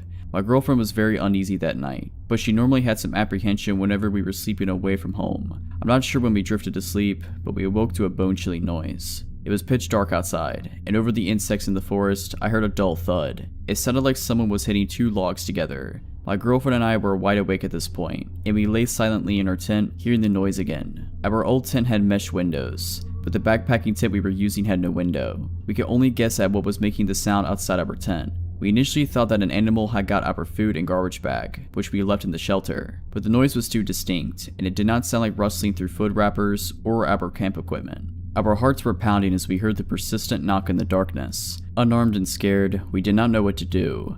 I would normally have carried a can of bear spray, but I decided to leave it at home to save on weight, against the wishes of my girlfriend. The knocking continued, but we remained still as to not give away our location. For all we knew, whatever was making the noise had already spotted our tent. After what seemed like an eternity, the knocking sound ceased. We lay in complete silence with only the dull buzz of the insects in the background. Then we heard it. Leaves rustling, a branch breaking, voices. We heard low talking in the distance. We could not make out what was being said, but it sounded like a couple of people talking in the distance. The voices continued for a bit, but to our relief, the voices did not seem to be getting louder. Whoever was out there did not spot the tent or decided to leave us alone. We sat in our tent for the rest of the night, adrenaline surging through our veins. At the first light, we slowly got out of our tent. I looked around in all directions to see if anyone was out there, but I only saw the forest and the backpack shelter. We quickly rolled up our sleeping bags and camp pads and put our tent away. When we got to the shelter, my girlfriend screamed in horror. On the entrance to the shelter, the wood was freshly cut. The word "kill" was cut into the shelter wall, and there were a number of axe and knife cuts where someone was chopping at the wall. I looked at the ground and saw a scattering of fresh wood splinters. After grabbing our food supply and garbage bag, we got out of there. We were nearly jogging with our gear as we made our way back to the car. I kept glancing back over my shoulder and gazing out through the woods to see if anyone was following us. We traversed the glacial eskers that we saw the day before, and we knew we were getting closer to our car. We were quietly rejoicing as we neared the trailhead. We made it back to the trailhead in near record time, but something was wrong. The windshield wiper on my car was sticking straight up and there was something stuck in the wiper. As we inched closer to the car, I saw there was blood smeared on the windshield and a squirrel carcass was impaled on the wiper blade. Hair and blood still stuck to the wiper and on the hood of the car. I didn't bother cleaning off the car. We threw our gear in the trunk and I sped off without removing the animal from the wiper blade. As I sped down the gravel logging road, I kept glancing in the rearview mirror, but I could not see anything through the cloud of road dust behind the car. When we got to a gas station by the nearest town, I removed the carcass with a wad of newspaper, and I tried to remove as much dried blood as I could. I filled up on gas and we didn't stop until we made it to Milwaukee. This was the last trip I took to the woods of northern Wisconsin. A few years ago, my friend Tez and I set out on the Great American Road Trip. We were going to drive from New York to Los Angeles, zigzagging through the country for 6 weeks. We were both in our early 20s, pretty broke, and as my mom had been a long-haul trucker, I suggested that to save a ton of money, we would sleep in the back of our hatchback. It was a pretty cozy setup. We bought some blankets and sheets at Goodwill and cut one of them up to make curtains. By the end of the first week, we gotten so we could set up camp in about 10 minutes. Luggage moved to the front, curtains up, bedding laid down and out for the night. We slept in parking lots, free campsites, rest areas, basically anywhere it seemed safe and semi-legal. There was never a night after the first night where we felt scared until the last week of the trip in Arizona. We were near Flagstaff and had gotten pretty used to our routine. We didn't go on a set schedule and would never drive more than 3 or 4 hours a day. No destination really in mind, outside a few must-see landmarks. We drive to places we found the night before on Google and take suggestions from other campers, locals, and people we met. We'd also gotten very good at making friends. We went to Denny's with a group of people we met at a campsite in the back of their pickup because I got hungry and overheard them saying they were going to go. We met an 80-year-old cowboy who took us out drinking and taught us to line dance at a country bar, played the guitar with some musicians in the middle of a thunderstorm, got fed breakfast and dinner by tons of campers who invited us to hang out with them, spent the 4th of July with a family who basically adopted us into their campsite. Basically, every encounter we had with a stranger was a positive one. This night didn't look out to be any different. We found a free campsite on Google and drove up into the woods, following our GPS.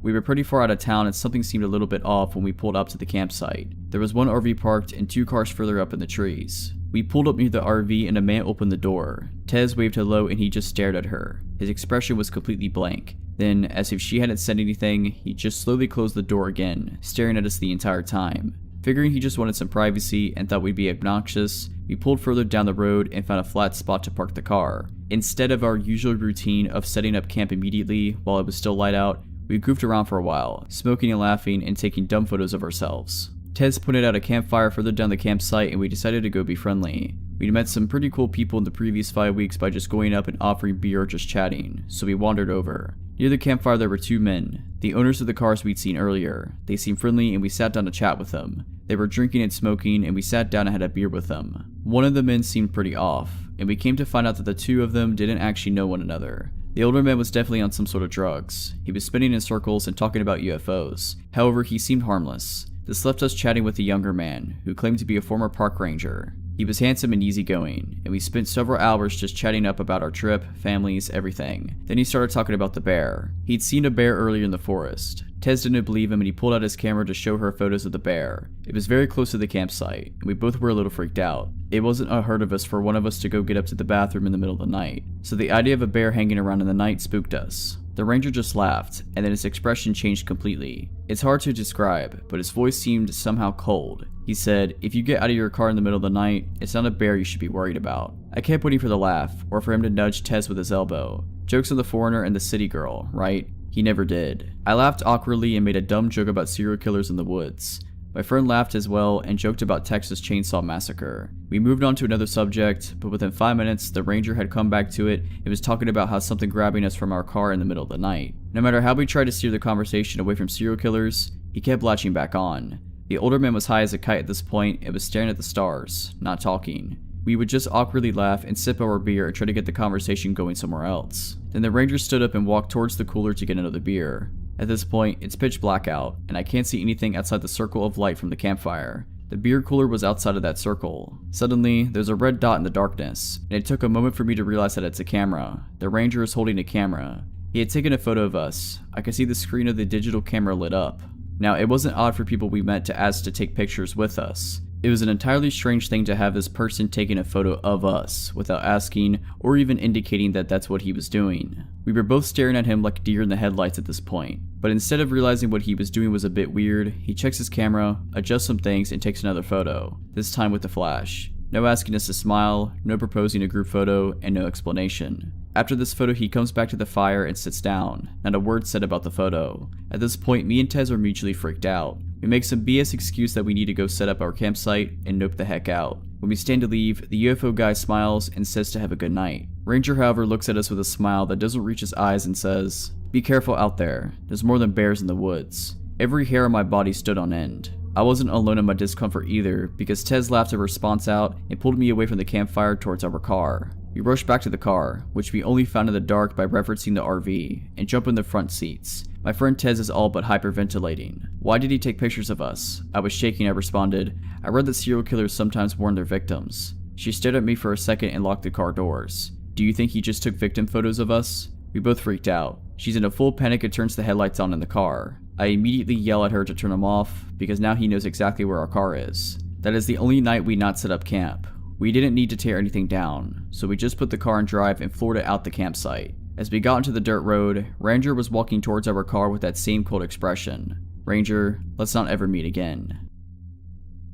This happened on a Sunday night when I was about 10 years old, in the mid-90s. My family house was on a short street, a dead end created by a railroad track. We had a 3-story house, which was the farthest from the tracks, with windows on every floor, 2 in the basement. The stairs from our bedrooms upstairs led directly to the front door, which connected to a closed-in mudroom/porch, which also had a screen door and a glass door that only locked from the inside. Even friends and extended family would wait outside to be let into the porch, as that's where the doorbell was. From inside the porch, you could see right up the stairs through the window in the door. Across the house, parallel to the front door, was the back door. Both had a large window in them. It must have been June because my older brother had a soccer game, and I only had a week of school left. I personally found watching him struggle on the field and being forced to cheer while being eaten by bugs really boring, and I just gotten a box set of books I desperately wanted to be alone with. After about an hour of reasoning and pleading, I finally convinced my parents to let me stay at home alone for the first time while they went to the game. They were only going to be gone for a few hours, and although we didn't live in the best neighborhood,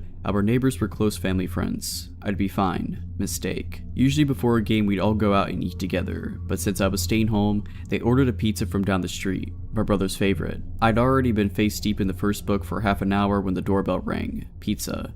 I walked up from my bedroom and down the stairs to my living room. I got to the bottom of the stairs, and my father was at the door having a conversation with the delivery guy. They were talking about soccer, so I just decided to take the pizzas and keep on keeping on, which is when I noticed the delivery guy staring at me, intently. He was a middle-aged Caucasian with an accent, and he was smiling at me in a way I recognized. It was the same smile I had on my face when I told my parents I was old enough to spend the evening in the house alone. Fake, but convincing.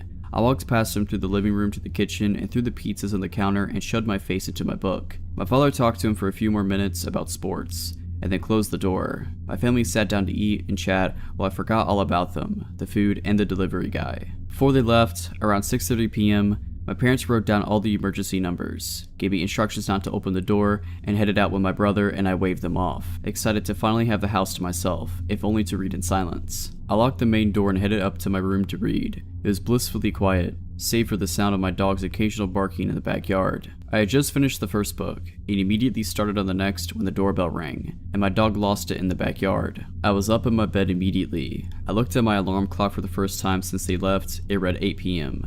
My whole family was at the game, and any extended family in the province was as well. No one would be coming over without calling, especially on a Sunday night. The doorbell rang again, and again. I remained frozen in place, my book crumpling in my shaking hands. I, for the first time, was completely alone and terrified. My sly kid smile flashed in my mind. I thought I was so clever convincing my parents I wasn't scared to be alone. And then another smile flashed in my memory. The pizza guy. And then the banging started. Loud successive bangs that rattled me if not the house. And now from the backyard my dog was livid. I could hear him barking and whining at the back door. I wanted to call someone, but the only phone was in the kitchen, which involved walking right past the front door. I panicked. I was scared to leave my room, as my feet would be visible to whomever it was once I entered the hallway. But what if it was just a neighbor? I checked the alarm clock again and was surprised that only minutes had gone by, and my parents wouldn't be back for an hour and a half, minimum. I'd have to wait it out, so I did. I got up as silently as possible and closed my bedroom door. Eventually, all the barking, ringing, and banging stopped. I waited for half an hour, and then opened my door and crept out of my bedroom. I crept down the hallway to the top of the stairs, trying to press myself into the far wall, as out of sight as possible. But all the lights were on, and I realized that it was obvious that someone was home. I peered quickly down the stairs in the window, looking through to the glass porch door, and saw no one. Luckily, no one was there. I tore down the stairs and ran for the back door and checked outside. Nothing but my dog, who was all too happy to run inside. I let him in through a crack and slammed the door after him, locking it, and I realized it hadn't been locked before. I turned to the phone, grabbing it, and about to dial my neighbor's number, when my dog started acting like he was going to the vets. A low growl accompanied by a crouch, backing away. I froze and looked in his direction, then followed his gaze to the window in the inner front door, where inside my porch, past the front screen and glass doors, stood a man I'd never seen before, and he was staring at me, livid. I froze, paralyzed with fear as I looked at him, and I couldn't look away. He was tall, slim, and had bags under his eyes. His hair was shoulder length and unkempt. He lifted his hand and placed it on the window, and then looked down, as he tried to turn the knob, twice, but it was locked. I came out of my paralysis the second his eyes left mine, and I moved quickly to the side of the wall that led to the basement stairs. It blocked us from being able to see each other. Hiding felt good. My dog, still in the corner, inched towards me, low to the ground and still growling. I couldn't breathe, my heart was pounding. This couldn't get any worse. Wrong. I saw you, boy. I saw you. Open the door. My stomach nestled in my throat. I started crying. I've never really had a flight or fight moment. Only flight or flight. But there was nowhere to go. Back upstairs led right past him, and going down into the basement seemed even more terrifying, as I'd have to walk past the window in the middle of the staircase that looked out into the alley leading to my backyard. I saw you. You can't hide forever. You have to pay. You have to pay. He screamed through the door window, shaking the door as he pulled on it. I thought he would just break the window and unlock the door, so I descended slowly down to the steps to the basement, going just halfway to put some distance between us. I stood still, waiting, and then silence. For a minute, nothing, and then the sound of the glass door and screen door to the outside opening and slamming. More silence. My dog straightened out, walked over to the top of the stairs, and then looked right past me, and started growling. I can still see you. I see you. I see you, boy, and you have to pay. I jumped and turned my head, and through the window to the alley, I saw his face. He was laying on the ground, staring at me. I see you. I know you're home. I see you. I bolted up the stairs to the inner front door, ripped it open, and then locked the glass door to the porch, and backed up into the living room, closing the main door behind me, locking that too. I ran to the kitchen, grabbed the phone, and unplugged it, and turned back around. He was at the door again, this time outside the porch. I steered myself and ran up the stairs with the phone, dog in tow, to my parents' bedroom, which was the only room with a working phone jack and a lock on their door. And then the doorbell started to ring. I closed and locked their door behind me, left their light off, and plugged in the phone. I dialed my neighbors and got their answering machine. I dialed again, no answer. Every ring of the phone was matched by a ring of the doorbell. I called them over and over, finally whispering a message. Tom, it's Kevin. I managed trying to get into the house and I'm alone. I peered out of my parents' window and looked down into the front yard. He was still there, pacing, walking up and down the stairs, looking in the windows, walking out of sight as he entered the alleyway and then back into the front. I noticed my neighbor's car wasn't there. They weren't even home, and it still hadn't occurred to me to call 911, so I hunkered down and waited for my dog, watching from the corner of the window. He walked back up the porch, tried the door, and then the doorbell went off a few more times. And then he walked down the stairs and headed back out into the street. He walked a bit down the sidewalk away from the dead end, towards the main road, and then stopped, and turned around, walking back towards the house. He stopped again and looked up, directly at the window I was looking through, but the room was dark. He couldn't see me. Instead of turning back around, he continued walking down the street and crossed the street when he reached the train tracks. He walked back up the other sidewalk, staring at my house all the while, and kept going until he reached the main intersection and turned the corner. I stood in the corner of the window, watching the street for what seemed like hours, until my parents' car pulled up in front of the house, along with the neighbor's car. They all got out and my mother headed towards the house while my father started chatting with the neighbor's husband. I unlocked the door and booked it downstairs, instantly crying with relief as I unlocked the inner door, and then the glass porch door. I recounted the night's events to my parents in the kitchen through tears, and they had just started to calm me down. And that's when the doorbell rang. I started to shake and cry again, and my father burst out of his seat and barreled towards the door and swung it open. And there he was, the man. He stood there smiling a disgusting smile, and I immediately took off down into the basement. My mother was right behind me. I heard my father and him arguing loudly for a few minutes, and then my father slamming the door. My father called my mother and I back upstairs, and then after I made him promise the man was gone, I walked up into the kitchen. My father sat me down and explained the situation. Earlier, my father hadn't had enough cash on him for the pizzas. He had told the delivery guy that he would be back in 4 hours, but had to make the game and didn't have time to get more cash. The delivery guy agreed, wished my brother good luck in his game, and then had passed the message on to the guy who would be working the closing night shift. The delivery guy had misunderstood, thinking that he was to return immediately and collect payment. He explained it all to my father as if he had rang the doorbell a few times, and then had left. Not that he had been circling the house terrifying me for over an hour. He told my father he wasn't sure if anyone was home, so he looked around back, but only saw my dog, so he left, only returning, coincidentally, minutes after my parents returned, armed with a convincing story. Kids have such an imagination. Sorry that I frightened him. Suffice it to say, but I brought my books with me to every soccer game after that. This happened a couple weeks ago. I'm 17 and my parents were out of state for the month on vacation. I live in a small, nice neighborhood that has quite a distance from any other neighborhoods around us. My neighborhood likes to be involved with each other, so there's always neighborhood summer barbecues and neighborhood parties now and then. Everyone always attends to these, so I'm very familiar with who lives in the neighborhood as I can name off a majority of them.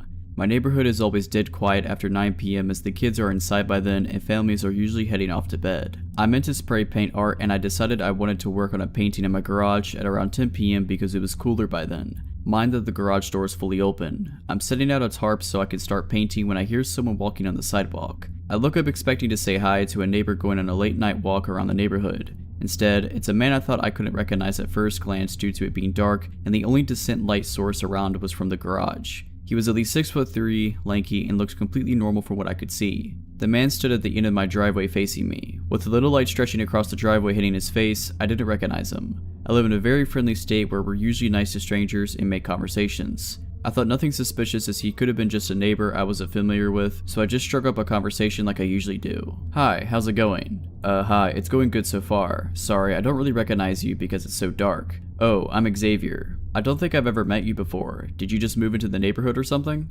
Yeah. I moved into the corner house up the street. You moved in with the Millers? Yeah, the Millers. I moved in with them. They're my cousins and they're letting me stay with them until I figure some things out. I thought nothing of this, as this seemed normal for a family to let a member of theirs stay with them for a while, and the Millers are just those kind of people. Well, I better get going. I need to finish something. It was nice meeting you, Lainey. I never introduced myself, I think? Oh, the Millers told me all about you. I thought nothing of this as well because I would babysit the Millers' kids frequently and my family is close with them. Xavier kept walking and I thought nothing of what just happened and started painting. The next morning I went on a run to my high school that was about 3 miles away. My high school is on a common road that always has cars on it. As I was nearing the school, I heard a car pull up behind me. I stopped running and turned around to see a beat up car with the windows rolled down. A smiling man was sitting in the driver's seat. He looked to me in his mid to late 20s and he had a fairly handsome face. Hi. I probably had a confused look on my face as I didn't recognize the man, but I knew his voice from somewhere.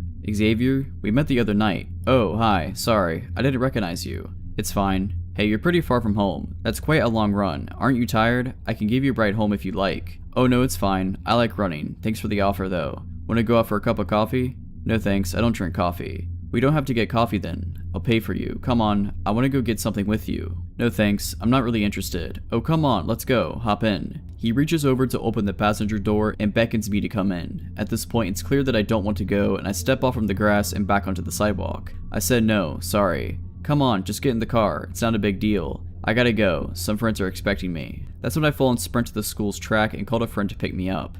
While waiting at the track for my friend to pick me up, Xavier's beat up car goes down the road, away from the direction of my neighborhood. Few bad things happened in my city, so I didn't think much of what happened and shook it off, which was stupid of me to do. A couple of days later, there was a neighborhood barbecue. Although my parents weren't home, I didn't mind going to the barbecue alone because it's always a blast. I hung out with my neighborhood friends like I usually do. I saw the Millers and had a friendly conversation with them, which soon turned to, "Oh, I met Xavier the other night." The Millers didn't know who I was talking about. They said they didn't know, and Xavier, no family member moved in with them. I told them about what happened at the school the other day while I was on my run. The Millers and I are freaking out about now. They call over one of our neighbors, who's a cop. We'll call him John. John lives a couple houses down from me. I tell him about the confrontations I had with the guy and what he looked like. He told me to call him or the cops if I didn't feel safe or if I encountered the guy again. John patrolled around our neighborhood for a few weeks. Neighbors kept a lookout for Xavier and didn't let their children out late. There was no sign of Xavier for 2 weeks. I got back from a friend's house late at night. I pulled into the garage and went inside, turned on the lights, and I was making something to eat. Then there was a soft knock on the front door. It was late. I got back from a friend's and my guard was down, so I walked across my house like I usually do. From the front door, you can hear footsteps if someone is walking to the door normally and not trying to hide their steps. I thought it was just a friend. I looked through the peephole and saw a wide smile that belonged to Xavier. He was at my door, late at night, and he had a large backpack with him.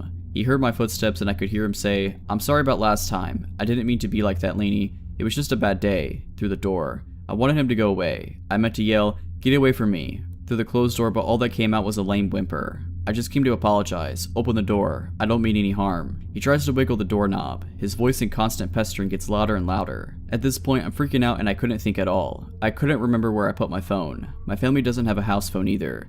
Xavier began pounding on the door and repeatedly pushing on the doorbell and kept repeating, "Open the door, Lainey. Open the door. They're waiting for us." My dog heard the ringing of the doorbell. I don't think he heard the soft knock because he was upstairs somewhere, but when my dog hears the doorbell, he's always excited to go look out the front window and see who's standing on the porch. If it's someone he recognizes, he'll just stand there quietly looking at them until one of us opens the door. When it's someone he doesn't recognize, he barks. He's a German Shepherd and his aggressive bark is very loud. My dog comes running down the stairs, looks at the window, and he doesn't recognize Xavier, so he starts barking at him from the window.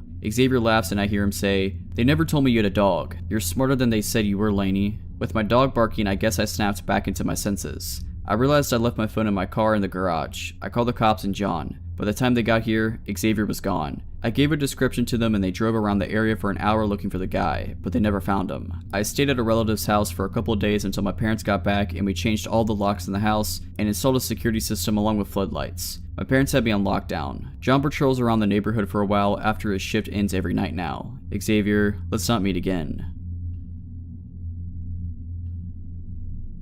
I'm from the middle of nowhere, born and raised, which can get awfully boring.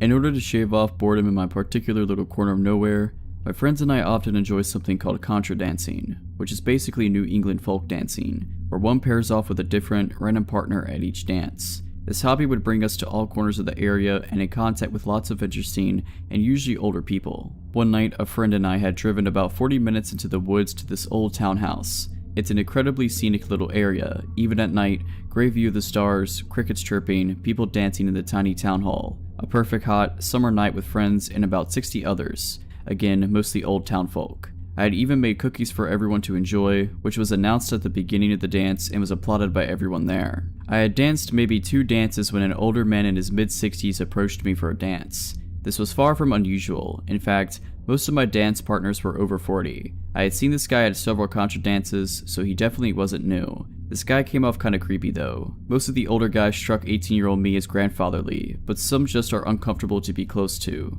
I refused him, saying I promised my friend a dance. He insisted that I dance the dance after with him. Not wanting to be rude, I agreed, trying to be as perky as possible so he didn't know he was making me uncomfortable. "You look so beautiful tonight," was the first thing out of his mouth when we paired up for the dance. I kind of just smiled and nodded. I didn't want to be encouraging. He was sweaty, had a walrus mustache, and was bald except for a crown of gray hair. The dance was a particular extravagant one, with a move called a gypsy, when the partners stare into each other's eyes while circling around each other into a swing. He started making remarks under his breath during this move, such as, "Get over here," and "Can't get away from me," while pulling me closer. Gross, but nothing too bad. "I heard you made the cookies. They were delicious. I'll have to get the recipe out of you, or just make you my wife. Then I have them all to myself." I almost stopped the dance to get away from him, but I shut down and refused eye contact and conversation. I was sufficiently grossed out, but it was nothing too bad. I pulled my friend aside after and told her about him, and then enjoyed the rest of my night. After summer dances, the young people often drive down to a small pond and swim to get off the sweat and grossness of the dance. Skinny dipping is encouraged, as this spot is really in the middle of nowhere, no houses around, and an absolute amazing view of the stars. My friend and I spent about 20 minutes hanging out in the water, with people slowly leaving until we were the only ones left. That's what I thought, at least. Until I saw a figure standing at the bank of the pond staring out at us. I didn't call out, assuming it was one of our friends. I swam closer, starting to get out of the water. It wasn't until I was actually fully out of the water, clothed only in a t-shirt and underwear, that I recognized the old man from before. A lurch of fear and wrongness I felt in that moment I will never forget. I have never seen anyone above the age of 25 go down to the pond with us, and he was fully clothed and not there for a swim. He also wasn't saying anything. "Shannon, we have to go now," I yelled back at her. The pond bank was narrow and it was hard to scramble around him. I was pretending I couldn't see him, that he wasn't there, or that I didn't care he was there. Shannon was about 20 feet behind me when he turned to follow me back to the cars. The rocks were painful to walk on and made it hard to move quickly. "I heard you guys were coming down here," he said. At this point, Shannon was just coming near him. She did not recognize him from earlier stories. It wasn't reacting to the creepiness as strongly as I was. "Haha, yeah, sometimes we cool off down here," Shannon replied. He got between me and her, blocking her from the car. "You know, you and your friend look like sisters. I heard she made the cookies. Do you cook as well as her? I'd love a pair of you at home." This is when the situation really hits Shannon. We're alone, with this guy who's apparently followed us to the middle of nowhere, with unknown intentions. "It was nice talking to you, but we have to go now. Come on, Shannon." I was practically running to the car, throwing the words over my shoulders. He put a hand on Shannon's bare shoulder, which spurred her after me. "Come on, you two. I'm just trying to have some fun." I was already in reverse by the time Shannon got in the car with me. We tore out of the dirt road at about 50 miles per hour. It hit pavement at around 70. I almost puked when I saw headlights turn out from the road, following us. Since I was about 40 minutes from home through all the back roads, I took a gamble and headed towards the nearest gas station, followed the whole way. We stopped at the station, right in front of those huge windows in front. He slowed down, looked at us, and then sped away. I haven't seen him at a contra dance since, which is the scariest thing to me, as he used to be a regular. In my experience, contra dancers are a loyal bunch, but this guy just sort of drifted in for a couple months and disappeared just as quickly. Still makes me uncomfortable to think about. I live in the foothills of the Appalachian Mountains in northeast Georgia.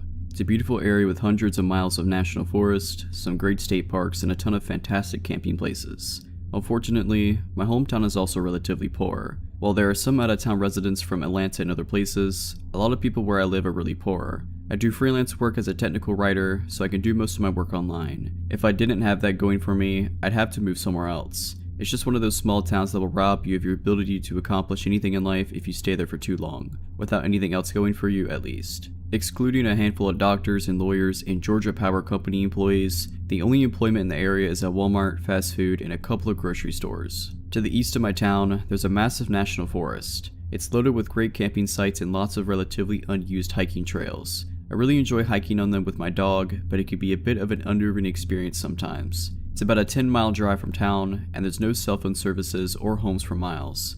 In the past, there have been a lot of vehicle break-ins at the trailheads. The gravel parking lots at some of them glitter with bits of broken glass from what I'm guessing were car windows. Sometimes, there are really shifty people hanging around these trailheads or just driving around on the Forest Service roads. These are really rough roads, and you'll just see these beat-up $500 cars just barreling along roads meant for a truck. All that being said, it's still a great place to camp. However, you just have to be careful. A few years ago, two of my friends and I decided to go play paintball in the National Forest. Probably not legal, I know. We decided to turn the paintball expedition into a camping trip so we could play the next morning too. After a pretty uneventful day of shooting paintballs at each other, we drive a couple miles to one of the more popular camping spots. Unfortunately, a church group or something had taken up all the spots in the area. This was really the only camping spot that we were familiar with, and it was getting pretty late. We decided to keep on looking, so we drive for about an hour further and further into the woods. By this time, it's getting a bit dark and we're getting a bit worried about finding a spot. We all had GPS on our smartphones, but none of us had any service. We turn off onto an unfamiliar road that isn't in very good shape. In fact, it looks like the Forest Service Rangers used a backhoe to block off the road with a mound of dirt. A broken metal barrier lay in the woods nearby. That said, it looked like trucks had been going over the mound, so it was pretty worn down. Our F-150 had pretty high clearance, so we decided to go over the mound. There was an old gravel road on the other side, and the road was pretty much clear of debris. We drove a few miles down this road and came across an opening next to a small creek. There were some blue tarps hanging over a plywood table nailed to a tree, which seemed kind of odd. That said, it was pretty much dark at this point, and we didn't want to keep driving around all night looking for a camping spot. We left the truck light running, and we set up the tent. As we were setting up the tent, I started to notice that there was a lot of trash in the woods surrounding the site. I see a green bottle laying on the ground. I take a look at the label and see that it's a bottle of home and garden insecticide. I was really tired at the time, and I just thought that someone had been dumping their home garbage out here. None of us thought that it was weird that someone would be dumping garbage in an area that is more than an hour from the nearest home. We set up camp, had some beers, and made chili from scratch. By this time, it was probably around 11 p.m. As we're eating, we noticed a faint glow from the other side of a nearby hill. At first, we thought it was moonlight filtering its way through the trees. However, the angles didn't make sense. It didn't seem to be a bright light, and it wasn't moving. It was kinda like that glow you see over a bright city. We couldn't see the light source itself though. Since there were no other access roads in the area, we decided it wasn't other campers. The hill was about a quarter mile from our campsite, so we decided to go investigate. Under normal circumstances, I know I wouldn't have done so. However, we all had a few rum and cokes in our stomachs, and two of us, Jacob and I, decided to take a look. My other friend Isaac decides to stay behind to pop some popcorn over the fire. We start walking towards the light source, and the situation gets even stranger. All the trees in the area have their bark knocked off in a circle around their trunks. We thought it could have been the work of a beaver that lived in the creek, but it seems strange that a beaver would go around all these trees and just knock the bark off in a circle. Jacob and I start talking about the ghost beaver in pretty loud voices, probably due to our drunkenness. As we're almost to the top of the hill, Jacob tripped and yelled, "Oh crap." A few seconds after he yelled, the light, whatever it was, went out. We look at each other and decide that maybe we don't need to see what the light was after all. We walk back in silence and keep looking back every few seconds. We decide to turn off our flashlight and just use the moonlight to get back to our campsite. When we get a couple of 100 feet from the campsite, I can see my other friend Isaac walking around the campsite. He was wearing a hooded coat that I hadn't seen him wearing before. For some reason, he's carrying his paintball gun around in his hand. This seemed a little odd, we said to each other. The fire had started to die down, so we couldn't see our campsite very well. At this point, we'd probably been gone for almost an hour. From the distance, it looked like Isaac was looking for something. He kept walking around the site and was peering in the tent. When we were almost back to the campsite, we saw Isaac walk up the road we came in on. We figured that he was going to use the bathroom and didn't want to wander through the woods like us. When we got back, we sat next to the fire and waited for Isaac to come back. All of a sudden, we see him lurch out the tent. He stumbles a few feet and vomits. After we left, he had a few more rum and cokes, he mumbles. We ask him why he kept wandering around the campsite with a paintball gun, and he gets a strange look on his face. They're locked up in the cab of the trunk. Did you unlock it? We go and check the trunk, enter the door code, and see all of our paintball equipment just as we left it before.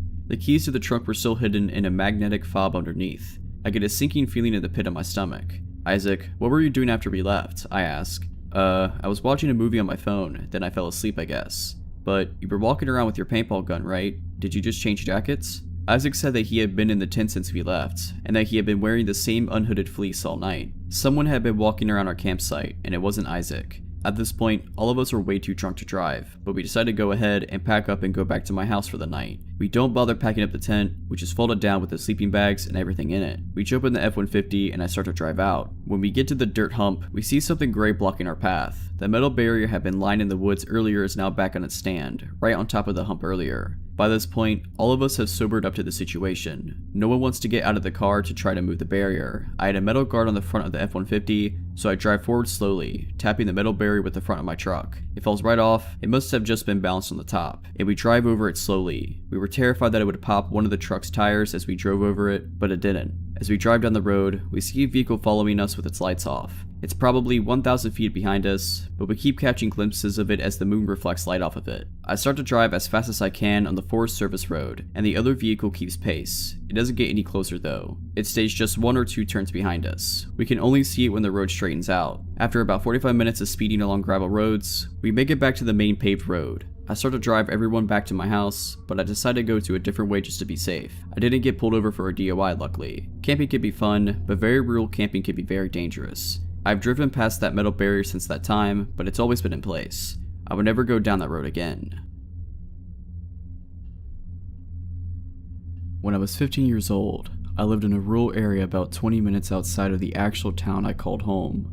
I was home from school alone one day, and a white car pulled up in front of our mailbox and stopped. I was upstairs in my room and saw from the window, but could not see who was in the car. Whoever it was sat there for several minutes without getting out of the vehicle, long enough to weird me out, and then drove away. We weren't super close in distance to our neighbors, but we weren't miles and miles apart, and I remembered that one neighbor a bit down was selling their house. I chalked it up to a potential buyer having the wrong address, or simply checking out the neighborhood, and thought nothing else of it. Fast forward about a week or so, it was a Friday night and I had gone downtown to see the premiere of a movie with my boyfriend at the time. I remember it was a special occasion and I had begged my parents consistently for weeks to push back my curfew so I could see this movie, since it wouldn't be over until after 1 a.m. and it took 20 minutes to get home from town. They were reluctant but finally agreed. When the movie was over, my boyfriend Jason and I walked slowly to the truck. It was a well-lit and relatively safe area, so we stood around in the parking deck trying to push curfew for as long as possible. There weren't many vehicles at the time of night, but I realized suddenly that I recognized the one parked straight across from us, the same white car that had been at my house a week earlier. The car was running, and there was a man, probably mid-30s, sitting alone inside. I could have passed this all off as a coincidence, except as I continued to look at him, he turned his bright lights on us and spun out of the parking deck after almost running into Jason's truck. I obviously had a horrible feeling about this and asked Jason to take me home immediately. As we pulled out of the garage, we saw the car parked across the street from the movie theater. All the lights off, man still inside, but he didn't follow us, so we just went home a little shaken. I had no idea at the moment, but this was the start of 3 long, torturous years of being stalked by this man. A couple of months after the parking deck situation, the encounters became more frequent and weirder, and I hated being anywhere alone at any time. I never knew when and where I could see him, or how much time would pass between encounters. It became clear that he was watching me all the time by this point because he only made himself known when I was alone or with my boyfriend, never my parents or even other friends. I became terrified, for some stupid reason, that none of my friends would believe me if I told them I kept it between Jason and my family. Until one day, my friend Rachel, who lived maybe 5 miles away from me, started telling me about this creepy man who showed up at her house over the weekend. Rachel's dad worked Saturdays, so she was home alone with another friend of ours, Megan. Everything was normal until around dusk when they began to smell cigarette smoke. My heart instantly began racing because, by this time, this was becoming an everyday occurrence for me. I was smelling cigarette smoke, finding cigarette butts around my house even though none of my family smoked, and could never trace the source. I had a nagging feeling, of course, that it was connected to my stalker, but hadn't confirmed. So as Rachel and Megan were looking for the source of the smoke, Rachel realized she had left a window in a back room open and the smoke was coming in from the back porch. Seeing that there was a strange man on our porch, she quickly goes to close and lock the window and, in her words, he turns around with dead eyes and looks straight through her like she wasn't really there. Megan immediately called the police, but Rachel continued to stand there in a little bit of shock as he smirked at her and stared until his cigarette was gone. He then got up and calmly walked away. The police came but found no trace of him except for cigarette butts on the porch and scattered around the backyard, indicating he had been there for quite some time. I immediately began to describe the creep to Rachel, and it was the same man. She hadn't seen or heard the white car at all, and they guessed that he had parked down the road and walked down Rachel's almost mile-long driveway or through the woods a bit. As time went on, my stories were well documented with the police department, but they had never even seen the guy he was so good at getting away. I have to give them credit because they never doubted the truth of my stories and always showed up quickly even as it was becoming apparent that the guy knew what he was doing and wasn't planning to be caught anytime soon. We also began to suspect he had a police scanner in his car. One night in particular, almost 2 years after the Rachel incident, Jason and I were coming home a little early from a date. My parents had gone out as well that night, and we had a strict rule that we couldn't be home alone with no adults. So Jason and I began to talk in the driveway since my dad had called and they were only about 10 minutes away. We were too scared, given the circumstances, to get out of the truck and we kept our eyes peeled for the creep, but we figured 10 minutes wasn't all that long. Sure as the world, not even a minute later we saw headlights turn on in the bushes across the street from my driveway. This freak had backed his car into the bushes and waited for us to come home. Jason immediately got on the phone with the cops, and I called my dad, who was literally flying home at this point, as the man revved up his engine and flashed his lights. He then proceeded to get out of his car and walk toward Jason's truck. I will never forget he was so slow, methodical, and emotionless. It felt like I was living out of a serial killer movie. I was sobbing. We had the doors locked, of course, as the man walked up to the passenger side where I was sitting and stood only a couple feet away from my window staring at me. He never made a move for the door. He simply stood completely still and stared. He held eye contact with me and his eyes were like black holes. Jason was a baseball player and had been keeping a bat in the backseat exactly for a moment like this. He pulled me toward him and away from the window and grabbed the bat, but this man didn't even flinch. He switched his gaze to the bat for a few seconds, smiled this huge and disgusting grin, walked back to his car, and drove away. It seemed like 40 minutes passed, but it couldn't have been more than 5 because the man was gone for a couple minutes before my dad came into our driveway doing like 80 miles per hour. The cops never caught up to him. There were many more stories of torture, such as leaving dead animals outside of our front porch and shining flashlights into our windows in the middle of the night, but nothing anyone did could trip this guy up.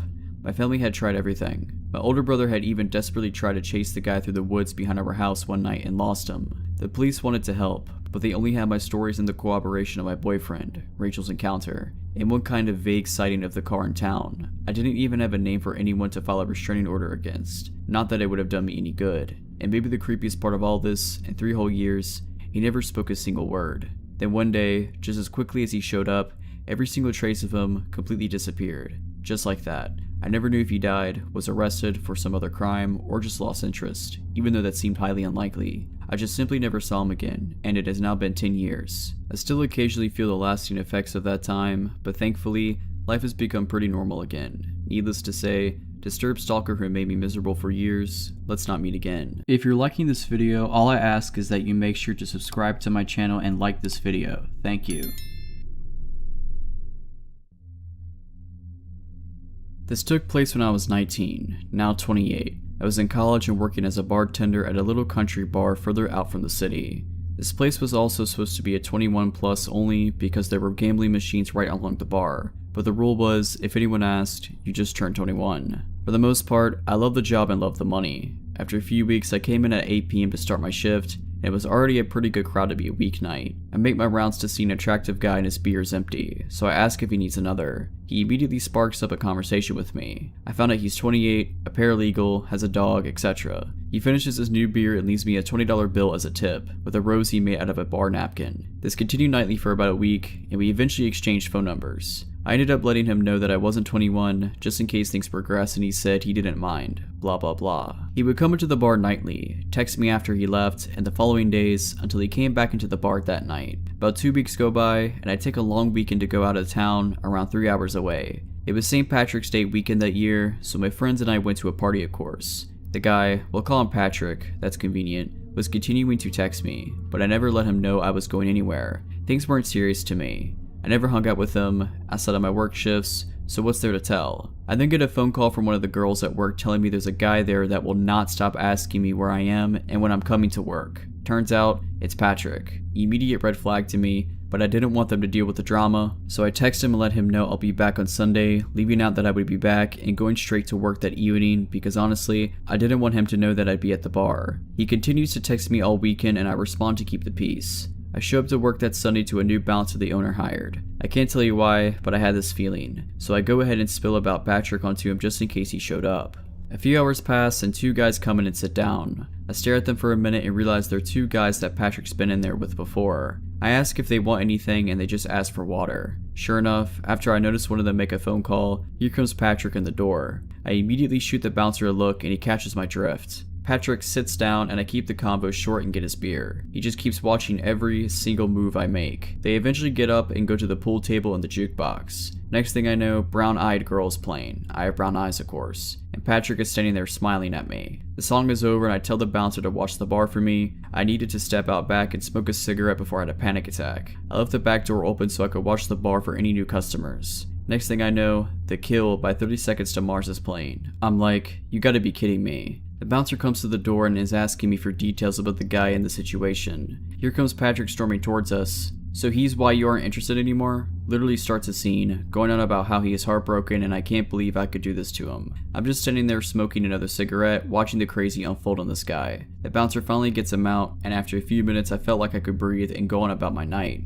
It's 3 a.m, so we start to clean up and the bouncer goes to take the trash out. He comes in and locks the door and tells me Patrick is in his car in our parking lot, but not to worry because he'll walk me to my car, and not go straight home in case Patrick tries to unleash more crazy on me. So I leave, and sure enough in my rear view is the face of a stalker. I decide to go to Sheetz and get some breakfast/dinner. That's a well-lit, busy place at any time of the day, right? I go and order my food, and here comes Patrick. I keep my back to him hoping he'll take a hint, but this guy comes right up to me and puts his arm around my shoulders. I step to the side and he just casually laughs and then grabs my hand. I honestly can't even remember what I said, but something along the lines that he's a psycho and he leaves. I pay for my food, no sign of him in the parking lot, and head to my apartment. I remember being extremely anxious because you had to park across the street, but I made sure to have my key ready and everything in my hands to make a run for it. I get inside, lock the door, eat my food, shower, and finally lay down. Then I hear it, the doorknob slightly jiggling. I was frozen in fear. I hear it again, this time louder. I went to get up to look out the peephole, but the floor was so old and squeaky, I took one step and was frozen again. This went on for minutes, and then it finally just stopped. It was going to be daylight soon, so I just laid there until I was safe. I get a text from Patrick the next day, apologizing for the night before, asking to get lunch, and says he wants me to meet his mother. I tell him to stop contacting me. I found him on Facebook and went ahead and blocked him so he couldn't use that as a way to communicate. The text continued daily for months with no response from me, and I remember one day I didn't get a text and thought, oh, it's finally over. I received one text a year until I got a new number around 5 years ago, and it would always say, thinking of you. Luckily, I moved away and never ran into him again. I just can't help but think what would have happened if I wouldn't have gotten serious or went on a date with that guy. I had a stalker in junior high and high school. This was back in the early 2000s, without being too specific. As far as I know, this guy's still out there somewhere. We met each other through an extracurricular activity group, and he struck me as a shy and quiet guy. I was rather shy myself. For the time being, we had only seen each other at these extracurricular get-togethers maybe once or twice a month. I don't remember when it happened or how, but we exchanged phone numbers and he asked me to go to a dance with him at his high school since he was maybe 2 years older than me. Surprisingly, my mom agreed and I was genuinely excited. The day rolled around and we arrived at the town where the boy lived. The dance happened and we danced together pretty much exclusively from what I remember, and maybe only once did we dance very close together. Maybe a couple months down the road, I had the opportunity to invite him to see a movie with my sisters and I, which we accepted and my parents agreed would be fine. All that happened at that time was we exchanged a few pleasantries before and after, but beside that we only watched the movie, and I wouldn't really have considered that to be a date. After some time, the boy started calling me almost every week, which was fun and nice at first, but he was exceedingly awkward despite how long we'd been communicating, and continued to be just as awkward to talk to no matter how many times we spoke. His voice was always very low and soft, and he spoke almost exclusively in short sentences, letting me do most of the talking. Honestly, there wasn't much going on in my life, so we ran out of things to talk about pretty quickly, but he often kept me on the phone for about an hour each time. It came to be that after a time I would get sick of talking to him. He didn't really contribute to the conversations, and I didn't have an interesting enough life to carry it on by myself. In addition to the phone calls, the guy also had my home address and email too. He would send mostly funny chain letter type emails, and occasionally would write me a letter. The frequency of those was never enough to bother me, but the phone calls were really wearing me down. Later on, we moved to a different state during the summer, and the guy weaseled my new phone number and address out of me. I was kind of hoping that he'd have lost interest at this point, but that was not the case. One afternoon, out of the blue, our doorbell rang and I answered it. Being the closest one to the door, to my surprise, the guy was there at the door along with a super tall male friend of his whom I didn't know or recognize. I greeted the guys with a smile and asked them what they were doing there. I didn't think it was weird at first, but the longer this interaction went on, the stranger it became. For one thing, neither one said a word, and they both came towards me like they were going to push past me to the house, but once they noticed my parents were there, they kinda stopped and looked at each other as if they didn't know what to do now. Me, not getting the gravity of the situation, invited them in and showed them the comic book I had been working on since the beginning of that summer. If the guy spoke at all, it was only very briefly, and his friend said nothing, nor was he introduced to me. Despite having driven supposedly from his hometown, which would have been more than 100 miles away, mind you, they only stayed for maybe 5 minutes and then they both left. Only later did I fit the pieces together and realize that the picture it made was very dark and sinister. I decided after we moved to a different house that I wouldn't give him my forwarding address any longer, but he still had our home phone number, since that hadn't really changed. Maybe a year or two after the surprise visit, I was home from school at our new house when the phone rang. I answered it, thinking it could be one of my friends from school, but it was the guy.